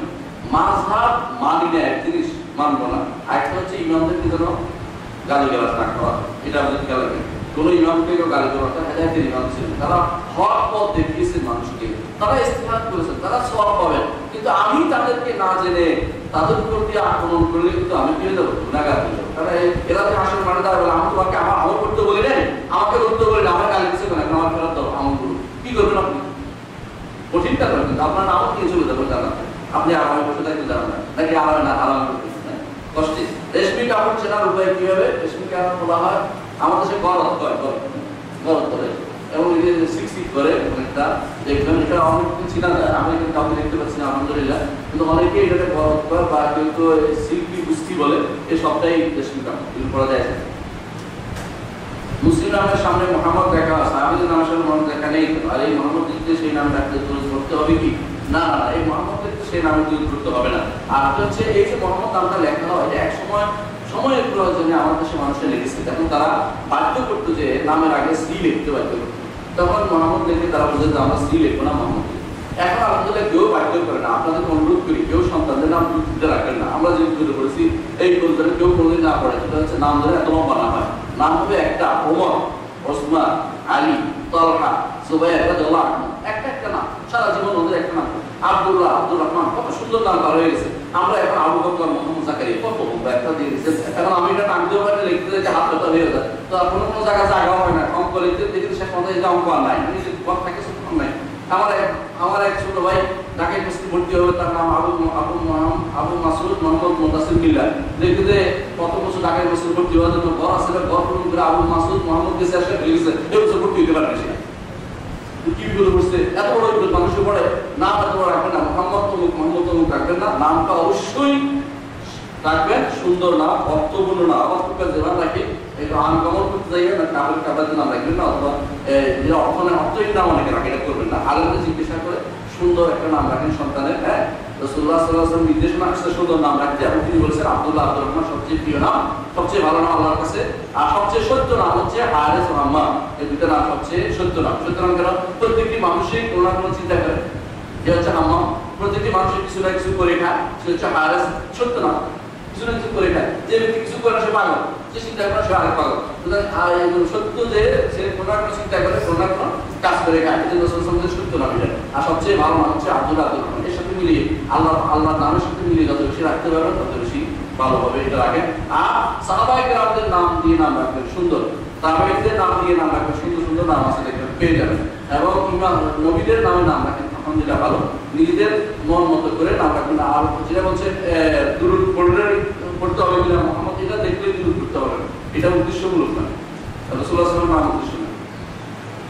যে কাপড়ে তার শরীর দেখা যায় পাতলা পাঞ্জাবি পরে নামাজ পড়াও, নামাজের সামনে মোবাইল ফোন রাখার রোজে থাকি, শরীর দেখা গেলে যায়, কিন্তু পুরুষ মানুষের কিন্তু এরটুক থেকে সতর দেখা গেলে যায় না, সতর বোঝা গেলে যায় না। মনে রাখেন, হ্যাঁ অনেক সময় মানুষ করে কাপড় পরে কিন্তু নিচে সুইতে গেলে সব দেখা যায়, রুকুতে গেলেও সমস্যা। এই জাতীয় জিনিস কিন্তু শরীরকে অনুমোদন করে না, এটা তার খেলাফ। এই জাতীয় জিনিসগুলো আমরা করবো না। আর আমাদের সামনে মোবাইল ফোন রাখবেন কি জন্য আমি বুঝে অবশ্য বন্ধ করে রাখি। যদি কোনো রাখে কেউ ধরবে টিপবে করতে চাইছে না, আমাদের কাছে ভিতরে পড়বে, কিন্তু কোনো কারণে বেজে গেছে তখন বন্ধ করাটা দায়িত্বের ভিতরে পড়বে। কারণ বন্ধ না করে আপনি নিজেরও ক্ষতি করছেন, আর 10 জনের ক্ষতি করছেন। আমার মাথার ভিতরে ক্যান করছে, এখন আমি ভুলে গেছি সব, ঠিক না? তখন বন্ধ করে দিলেন অ্যাক্টিভিটি, আর তেমনি ধরে ভিডিও। আবার কেউ কেউ বাড়াবাড়ি করতে করতে খুলে দেখে কে ফোনটা করলো রে প্রকাশ হয়, এরপরে বন্ধ করে। এটা আমার শেষ, এর থেকে আমার শেষ হয়ে গেছে। এটা করা যাবে না। আপনি বন্ধ করবেন, বন্ধ করার নিয়ত, দেখার নিয়ত না যে কে করবো, আগে দেখে তার বন্ধ করবো, এটা যায়। কোরআন আল্লাহ আমাদের নাম দিল মুসলিম, আমরা বিভিন্ন নামকরণ করে করেছে এই শরীরের মধ্যে থেকে। আমরা বলছি যে এই বলতে যায় না, এই যে নামকরণ কোন রাষ্ট্র সরকার নিজেকে অবিসংবাদিত নেতা শান্তির অগ্রদূত দাবি করা এবং তাকে যদি স্বাধীনতা তাহলে তার যারা সন্তান হয় ইসলামের বিরোধিতা কি, এই যে জিনিসগুলি হলো রাজনীতি ঝগড়া, এগুলি থেকে ইসলামের বিধান, এগুলি হলো রাজনীতি ঝগড়া। বিচার কথা হয় গুণ হবে, আদৌ সত্য কথা হয় তাহলে তার কোনো গুণ হবে না। কিন্তু রাজনীতিক সরকারকে আমরা ইসলাম ঢুকাবো না। এরা হলো বেশিরভাগ এখন এই স্বাধীনতার পোষক দিল, আর পোষক দিল কি আমার কি আসে যায়, ইসলাম কি হবে আমাকে বলেন, ওটা কি হবে, ইসলাম কি উপকারটা হয়ে যাবে আমাকে বলেন, ইসলাম কি অপকার হবে, না দিলে আমার কি অপকার হবে, কিছু হইতো না। ইসলাম ইসলামের গতিতে চলবে, আমরা ওইটাকে আইনা মসজিদের ভিতরে ঢুকে এখন দরকার লাগে।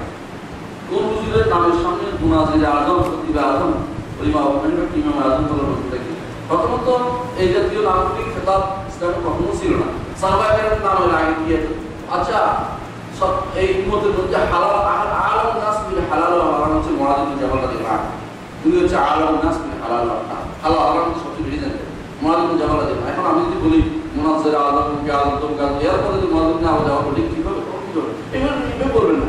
উনি মুআয ইবনে জাবালের নাম, আমার নাম জাকারিয়া বা জাকারিয়া বলেন, এরপরে বলেন যে জাকারিয়া চাকরি আছে একটা ইসলামী বিশ্ববিদ্যালয়ে অ্যাসিস্ট্যান্ট প্রফেসর, ঠিক আছে, ইসলামী বিশ্ববিদ্যালয়ে একটু সেটা চাকরি বা কোনো কাজ দায়িত্ব সেটা বলেন। কিন্তু এর বাইরে আপনি তাকে এত জিনিস বাড়াই দিচ্ছে, এটা হারাম হবে, গুণ হবে।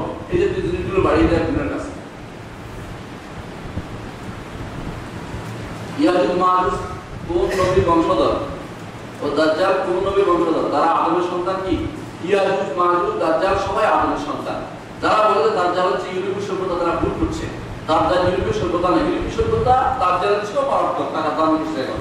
হ্যাঁ, সবচেয়ে বড় দাজ্জাল, কানা দাজ্জালের তার চেয়ে বড় দাজ্জাল আর কিছু হতে পারে না, বড় তার কেউ হতে পারে না। সেই জন্য আমরা ভয় বলতেছি না যে এর চেয়ে বড়, কিন্তু আসলেই তার যে কানা দাজ্জাল যখন আসবে তখন সে সারা পৃথিবী ভ্রমণ করবে এবং তার সাথে যুদ্ধ হবে। ঈসা আলাইহিস সালাম নেমে আসবে, সব সত্য। এর অর্থ হচ্ছে এটা মানুষ হবে এবং সে ইহুদি মায়ের সন্তান হবে, রাসূলুল্লাহ সাল্লাল্লাহু আলাইহি ওয়াসাল্লাম বলে দিয়েছেন। এবং সে কথা বলবে যে সভ্যতা এই সভ্যতা না, দাজ্জাল অবশ্যই আদম সন্তান, ইয়াজুজ মাজুজ এরা হচ্ছে নূহ আলাইহিস সালামের সন্তান, ইয়াফেসের বংশধর, সাদা চামড়াধারী লোকেরা এরা। এই জন্য কেউ কেউ তার ইহুদিরা ইউরোপিয়ানরা যখন আমার দেশে আসছে ইহুদ চলে আসছে না, আসে নাই। ইহুদ যেদিন আসবে সেদিন বুঝবেন কি ঘটনা, আগে বুঝতে পারবেন না এটা। এই জন্য ওরা আসে না, ওরা এখনো বাধা অবস্থায় আছে, সেখান থেকে বের হতে পারে নাই। বের হলে রাসূলুল্লাহ সাল্লাল্লাহু আলাইহি ওয়াসাল্লাম বলেছেন সাদ্দু ইয়াজুজ ওয়া মাজুজ, যুলকারনাইন যে বন্ধ করে দিচ্ছে তাদেরকে, এরা বের হতে পারে না। বের হলে তারা সব নিয়ে খেয়ে শেষ, খাবার করে বের। খারেজি কারা? কোন মতগুলি গ্রহণ করার কারণে তারা খারেজি হলো? খারেজি হচ্ছে যারা কবিরা গুনার কারণে মানুষকে কাফের বলে। কথা হচ্ছে এটা, কবিরা গুনার কারণে তারা মানুষকে কাফের বলে। আর ইমাম হক ইমাম বা রাষ্ট্রপ্রধানের বিরুদ্ধে দাঁড়ানো তাদের কাছে একটা নীতি হয়ে দাঁড়িয়েছে। তাদের কাছে নীতি হয়ে যাচ্ছে রাষ্ট্রপ্রধান। আমাদের ইসলামের নীতি হচ্ছে রাষ্ট্রপ্রধান যদি কাফেরও হয় আমাদের মাসলাহাত দেখতে হবে, ইসলামের স্বার্থ রক্ষার কারণে প্রয়োজনে চুপ থাকতে হবে। বুঝছেন কি কথা? কাফেরও হয়ে গেল, আমি বলি না কাফের, যদি কোনো কাফেরও হয় রাষ্ট্রপ্রধান, তারপরেও ইসলামের স্বার্থ রক্ষার্থে আপনাকে অবস্থা বুঝে কাজ দায়িত্ব দিতে হবে। কিন্তু খাবার দেয় এটা না, কাফের তো কাফের বেরোলো এই জাতীয় কাজগুলি করেছে হারুদিরা, তারা এই কাজগুলি করেছে। এই জন্য তখন কিন্তু খারেজি আরম্ভ হয়েছে, এখনো আছে খারেজিরা যারা মারামারি কাটাকাটি হানাহানিতে মানুষকে উচ্চ হত্যার মধ্যে তারা ওস্তাদ। এই সমস্ত মানুষগুলি খাওয়ার দিতে পড়ে, খাওয়ার দিতে পড়ে। প্রথম মারেফত কার মাধ্যমে হাসিল হয়? মারেফতের সাথে সম্পর্ক কি? মারেফত কার মাধ্যমে? মারেফত তো এই মারেফত শব্দটা না কোরআনে আসছে না হাদিসে আসছে, তো আসে। এই জন্য মারেফত নামটা আলাদা একটা বেদাত। তরিকত কোথাও আসে না, মানব হাকিকত কোনটাও আসে না, একমাত্র শরিয়া, একমাত্র শব্দ আসে শরিয়া দিয়ে চলতে হবে, শরিয়া দিয়ে কবর দিতে হবে। আর হচ্ছে রুকু বেলে রাখা বলতে হবে কি হচ্ছে, সে রাখা কিছু বাদে পড়া হয়নি, এটা একতলামি মাসালা, একতলামি মাসালা। অধিকাংশ আলেম আমার উস্তাদদের সবাইকে দেখেছি, তারা বলছেন কত দিয়েছেন, তো দলিল দিয়েছেন, শেখ মোহাম্মদ সাল্লাল্লাহু আলাইহি ওয়াসাল্লাম একটা বই লিখেছেন এর উপরে যে রুকু বেলে রাকাত হবে, রুকু বেলে রাকাত হবে। এর বাইরে আগেও কিছু আলেম ছিলেন, পরবর্তীতে হাদিস আলেমদের মধ্যে একটা বিরাট গোষ্ঠী মনে করেন রুকু পাইলেও তারা মনে রাকাত হয়নি মনে করেন, এই জন্য সূরা ফাতিহা পড়েনি। যদি কেউ এটা আমল করার বিরোধিতা করি না, যদি আপনি বিরোধিতা করেন, তবে আমি মনে করি রুকু বেলে রাকাত হবে। কারণ হচ্ছে সূরা ফাতিহা হচ্ছে একটা হচ্ছে আমলি, আরেকটি হচ্ছে কাউলি রুকু। সূরা ফাতিহা হচ্ছে কাউলি রুকু। কাউলি রুকুগুলি ইমাম সাহেব টেনে নিয়ে যায়, অনেকগুলো রুকু আছে, যেমন রুকুর মধ্যে 3 তাসবিহ পড়াটা কাউলি রুকু, এটাও ইমাম সাহেব টেনে নিয়ে যায়, এগুলি ওয়াজিবের উপর টেনে নিয়ে যায়। কাউলি আর আকওয়ালি রুকুগুলিকে ইমাম সাহেব তাহাম্মুল করে, কিন্তু ফেল রুকুগুলি ইমাম সাহেব তাহাম্মুল করে। এই জন্য আপনাকে দেখেন, আপনি দাঁড়াইছেন, ইমাম সাহেব রুকু পড়ে, দাঁড়ানোটা কিয়াম যেটা করছেন, শুধু সূরা ফাতিহা বাদ দিলাম, কিয়ামটা তো হচ্ছে ইমাম সাহেব পড়ে, আপনার কিয়ামটা ইমাম সাহেব পড়েছেন, তারপরে গণনা করছেন কেন? কারণ রুকুই রুকুর কিয়ামের কাছাকাছি, এই জন্য ইমাম ভাইটা গণনা করে দিয়েছেন। সবচেয়ে বড় কথা হচ্ছে হাদিসে আছে, মান আদরাকা রুকুআ ফাকাদ আদরাকা রাকা, হাদিস আছে। এই হাদিসটা কেউ দুর্বল বলেছে, কেউ সহিহ বলেছে, কেউ বলেছে তারা সহিহ, দুর্বল বলেছে এটা ঠিক না, হাদিসটা সহিহ, কিন্তু কেউ বলেছে এই জন্য যে এখানে রাকাত দ্বারা মান আদরাকা রাকাতা ফাকাদ আদরাকা রাকাতা ফাকাদ আদরাকা সালাত হচ্ছে, হ্যাঁ, রাকাত দ্বারা খাওয়া অবস্থা, এক রাকাত বুঝানো রুকু বুঝায়। আমরা বলছি না, রাকাত যদি কোনো একটা শব্দ আদরাকা রুকু যখন বলা হয় তখন সেটা রাকাত রুকুই বুঝায়, শুধু রাকাত বুঝায় না, আপনি পুরো রাকাত বোঝানোর কোনো সুযোগ নেই। মোট কথা আমি এটা মনে করি যে রাকাত রুকু বাইরে রাকাত হবে, কিন্তু বাধ্য করছি না। কেউ যদি মনে করে তার মনে ক্রিয়া না আসে, বলে যে আমার কোনো সন্তুষ্টি আসতেছে, আমার মনে হয় যে মাথায় পড়ে নিয়ে দাঁড়াইলাম না, কিন্তু রাখাতে হবে, সে যদি পরে তার বিরুদ্ধে আমি করি না, কারণ তাতে একটা ইস্তেহাদের কোনো মুশকিল আছে। হানাফি ভাই তারাবি 20 টাকা সূরা ফাতিহা না পড়া একসাথে এতগুলি মাসআলা কেমনে দিব? তা সূরা তারাবিটা আমাদের উপরে একটা বিরাট আর্টিকেল লিখছে islamhouse.com এ তারাবির নামাজের রাকাত সংখ্যা একটা তাত্ত্বিক পর্যায়ে আছে, বিরাট, আপনি পড়ে দেখেন, আমাদের কাছে সেট আছে, বিশেষ করে যাদের ভালো সেট আছে তারা দেখতে পাবেন সহজে। তারাবির নামাজের তারাবি সালাতে রাকাত সংখ্যা একটা তাত্ত্বিক পর্যায়ে আছে। তো এটা দেখবেন, এটা আমি লম্বা আলোচনা করেছি, আমি সর্বশেষে বলতে পারবো, তবে সংক্ষেপে এটাই বলি, রাতের সালাতের ব্যাপারে সুনির্ধারিত কোনো সংখ্যা নির্ধারণ করবেন না, যতটুকু পারেন করবেন। আপনি 4 রাকাত পড়েন, 2 রাকাত পড়েন, 8 রাকাত পড়েন, 20 রাকাত পড়েন, 25 রাকাত পড়েন, 32 রাকাত পড়েন, আপনাকে মারা করতে হবে, 100 রাকাত করে মানুষ শুধু সময় খুলে আপনার রাসূলুল্লাহ সাল্লাল্লাহু আলাইহি ওয়াসাল্লাম ওয়ালি ইসাল্লি আহাদাকুম নাশাতান, তোমাদের প্রত্যেকে যেন যতটুকু সে বুঝে, মানে তার কর্মতৎপর থাকে, শরীর ভালো লাগছে ততটুকু যেন পড়ে। এই নিয়ে বাড়াবাড়ি করাটা একটা গুনার কাজ। 20 রাকাত যে করছে তাড়াতাড়ি করে পড়ছে আর উঠছে আর পড়ছে, 15 মিনিটে শেষ করছে, এটা জুলুম করছে নামাজ না পড়ছে না কেরাত করছে, কিছুই করে। আবার যে ব্যক্তি 8 রাকাত এরকম করে আদায় করছে, এর মধ্যে এই আয়াত পার্থক্য হলে কিন্তু সমান হয়ে গেছে। রাসূলুল্লাহ সাল্লাল্লাহু আলাইহি ওয়াসাল্লামের সালাত সৌন্দর্য বর্ণনা করছে আয়েশা রাদিয়াল্লাহু আনহা, না তাসাল মুসলিমিনা, তার সুন্দর কি কেউ জিজ্ঞাসা করে না, উনি বর্ণনা করতে পারছে আর সুন্দর করে সালাত হয়। 8 রাকাত পড়া সুন্দর করে আদায় করে কোনো সমস্যা নেই, আলহামদুলিল্লাহ। যদি কোনো কেউ বেশি পড়তে চায় সুন্দর করে, আমার আপত্তি নেই। আসলে কোয়ালিটি হওয়া উচিত, কোয়ান্টিটি না। আমরা কোয়ালিটির দিকে বেশি যাচ্ছি, কত বেশি করছি এ নিয়ে পাগল হয়ে যায়। হ্যাঁ, আপনি কত সুন্দরভাবে সালাতটা আদায় করছেন এদিকে একটু চিন্তা ভাবনা করেন। সাহাবায়ে কেরামের চিন্তা ছিল সবসময় সুন্দর, কত সুন্দর করে করছে এটা নিয়ে চিন্তা ভাবনা করতেন। কখনো এত বেশি রাকাত সাহাবায়ে কেরামদের বর্ণিত হয় না যে 100 রাকাত করছে একদিনে, এক রাতে 120 রাকাত করছে, সাহাবায়ে কেরামদের কিছু প্রমাণ দেখা যায় না। তার বাইরে তো অনেক কিছু দেখা যায়, এটা আলাদা। হুজুর আমাদের জিলাগুলো ব্যবহার করতে হবে কি? যদি পবিত্রতা অবশ্যই অর্জন করতে হবে, উদ্দেশ্য পবিত্রতা। জিলাগুলো সরাসরি এবং যারা বলে যে জিলাগুলো আসলে মাঠে মিজানের পাল্লা দেওয়ার মিজান করতে না, জিলাগুলো উদ্দেশ্য না, উদ্দেশ্য হচ্ছে পবিত্রতা অর্জন করা, পবিত্রতা। এখন যদি পানি দিয়ে আপনি পবিত্র হতে পারেন তাহলে আপনার জিলাগুলো লাগবে না। যদি জিলাগুলো দিয়ে আপনি পবিত্র হয়ে যান তাহলে পানি লাগবে না।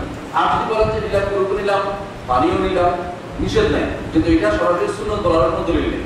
এই দুইটা করার একসাথে বাধ্যতামূলক করার কোনো দলিল নেই। আপনি এই জন্য যারা হাঁটাহাঁটি করে লেফট রাইট করে এগুলি করবেন না, এগুলো কাজে আসতে হবে। এগুলি সম্পূর্ণ ইসলামকে অবমাননা করার জন্য দেওয়া আছে। যারা এগুলো করছে ইসলামকে অবমাননা করছে, এদেরকে চাইলে পাইলে আমি শাস্তি দিতে যদি আমার কোনো মনে করি যাই বলি না করে আমি কারো বলছি ব্যক্তির জানাজা এক ব্যক্তি জানাজা নামাজে কোনো ব্যক্তি একবার শরীক করলো, তার দ্বিতীয়বার শরীক করার সুযোগ আছে কি? আর শরীক করলে তার নামাজ বৈধ হবে কিনা? জানাজা নামাজ একবারই হয়, 2-3 বার হয় না। যেটা করতেছে সেটা বেদাত নামাজ, যেখানে একবার এখানে একবার ওখানে একবার ওখানে একবার এখানে নিয়ে যাচ্ছে, এটা কি জানাজা নামাজ? তাড়াতাড়ি করে তাদের খবর দিতে বলেছে, এর নিয়ে 3-4 টাকা নিতে বলে নাই।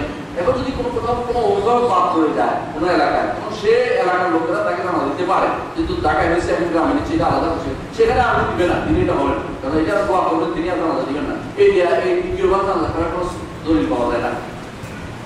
আর শরীর দৃষ্টি হচ্ছে দলিল করার জন্য দলিল লাগে, না করার জন্য দলিল লাগে না। যেমন মানে আমি নামাজ পড়ার জন্য দলিল, দ্বিতীয়বার পড়ছি আমার দলিল পাইলে আমরা বলতাম যে দ্বিতীয়বার পড়া, দ্বিতীয়বার পরে নাই আমি দলিল দিব, কারণ দ্বিতীয়বার সালাত আদায় করবেন না জানাজার সময়। কোনো ব্যক্তি যদি বুখারী শরীফকে অস্বীকার করে কিংবা তিরস্কার করে কিংবা বলে আমি বুখারী শরীফ মানি না, সে ব্যক্তি ইমানদার কিনা? বুখারী শরীফ যদি কোনো ইমাম বুখারীর বিরুদ্ধে ইমাম বুখারী যদি কোনো দানটা নষ্ট করে থাকে, আমার বিরুদ্ধে লাঠিটা নিয়ে নামে, আমার কোনো আপত্তি নেই ব্যক্তিগত, কিন্তু বুখারী শরীফের হাদিসের বিরুদ্ধে একটা হাদিসকে অস্বীকার করলে তোমার কাফের হয়ে যায়। আর এখানে কয় হাজার হাদিস অস্বীকার করছে, এই জাতীয় মানুষকে বুঝাতে হবে প্রথমে, যে তারা অনেকেই না বুঝে আল্লাহ আল্লাহ রাসূলের বিরুদ্ধে নামে। এই সমস্ত মানুষকে কাফের করার আগে দুটো জিনিস করতে হবে, একটা হচ্ছে তাকে বুঝাতে হবে আর তার সন্দেহটা দূর করতে হবে। বলুন যে ইমাম বুখারী মানুষ ছিল, আমরা তো মানুষ, উনি কি কি ভুল করছে আমার বলে দেন, যে আপনি পড়ে গেলেন, পড়ার পরে আমি বিশ্বাস যদি কেউ বুখারী পড়ার পরে বুখারীকে ভালো না বসে পারে না, তার মধ্যে অধিকাংশ না জেনে না বুঝে এই সমস্ত কথাগুলি বলে, তাদেরকে বুঝাবেন, তারা এই কথা ফলো করতে পারে না। ইমাম বুখারী রাহমাতুল্লাহ আলাইহি ইনশাআল্লাহ মিনাল্লাযিনা যাদের ব্যাপারে আমরা ভালো ধারণা রাখি, এরকম মানুষ ইনশাআল্লাহ তারা আল্লাহ তাআলা জান্নাতে তারা প্রবেশ করবে, এবং তারাই পথ দেখেছে এর মধ্যে অনেককে সহিহ পথে অনুসারী যারা, তাদের মধ্যে বুখারী একজন। মৃত ব্যক্তির লাশ উপরে রেখে তার স্বজনরা খাবার খেতে পারবে কি? লাশকে দূর যাত্রাকালীন তার নিকট স্বজনরা খাবার খেতে পারে কি? তারা খেতে পারে, কোনো সমস্যা রুচি হয় না, এটা আলাদা কথা, কিন্তু খেতে পারে, না যায় হবে না। মৃত ব্যক্তির কুশল হতে দাফন সম্পাদন নামাজার কত তকবীর ও প্রতি তকবীরে দোয়া করতে হয়, এটা তো সহজ জিনিস, এটা তো সবাই জানে। প্রতি তকবীরে 4 তকবীর, আবার তকবীরে সালাত জানাজা হচ্ছে আমাদের দেশে কিছু কিছু মানুষ জানাজা দেয়া যায় না, তো হুজুরে কয়ে দেয়, হ্যাঁ 4 তকবীরের সাথে বাংলা মনে করে দেয়, আর হয়তো বুঝতে করতে পারবে বাংলা মনে করে 4 তকবীর অবশ্যই। এখন প্রথম তকবীরের পরে কি করবেন? সূরা ফাতিহা পড়বেন, কেমন? দ্বিতীয় তকবীরের পরে কি করবেন? দুরূদ পড়বেন। তৃতীয় তকবীরের পরে আল্লাহুম্মা কুল্লি হাইয়িনা মাইয়িতিনা, যত দোয়া আছে সবগুলি করবেন, মৃত ব্যক্তিকে যেন আল্লাহ তাকে এরপরে দিয়া সালাম ফিরিয়ে দেবেন। সব মাটি দেওয়ার সময় কোদালের প্রথম টুকের মাটি প্রথম দিয়ে শুরু করা বৈধ কি? এটা না কোদালের কি সমস্যা? এটা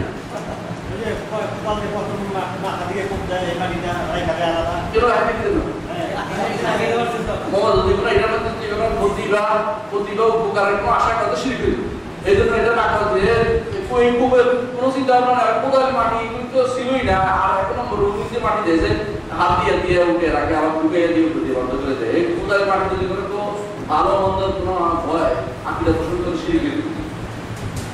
প্রাইভেট একটি প্রশ্ন, এখানে একটি মাদ্রাসা আছে, কিন্তু মাদ্রাসাটি ধরুন অবস্থা এবারে আপনার সহযোগিতার ক্ষেত্রে আশাবাদী, আমি অবশ্যই সহযোগিতা করতে পারি, কিন্তু দোয়া করেন যেন আমি সহযোগিতা করতে পারি, এটা তো একটা আল্লাহ, এটা কিন্তু আল্লাহ মঞ্জুরি তৈরি দোয়া করা, মানে সহযোগিতা সহায়তা হয় না। বিশ্বাস করেন লক্ষ কোটি টাকা নিয়ে মানুষ কবর চলে যায়, তার দ্বারা ভালো কাজে সহযোগিতা করা হয়। আবার একটা মানুষের সারা জীবন আয়ক কিন্তু আল্লাহ রাস্তায় করে কবর চলে যাচ্ছে, তার আল্লাহকেও, ঠিক আছে? আমি যেন তাতে ভালো কাজে সহায়তা করতে পারি, সে তো আপনারা আলোচনা করবেন। এবং আমি আসলে আমি শুনেছি আজকে যে অনেকগুলো ছাত্র আছে, আমি প্রথম মনে করছি না ছাত্র আছে, জানি নেই, আজকে আমার পড়ানো হয়েছে, এখানে সহায়তা করা দরকার। আমি ইনশাআল্লাহ সহায়তা করবো, আপনারা দোয়া করবেন ইনশাআল্লাহ। জাযাকুমুল্লাহু খাইরান।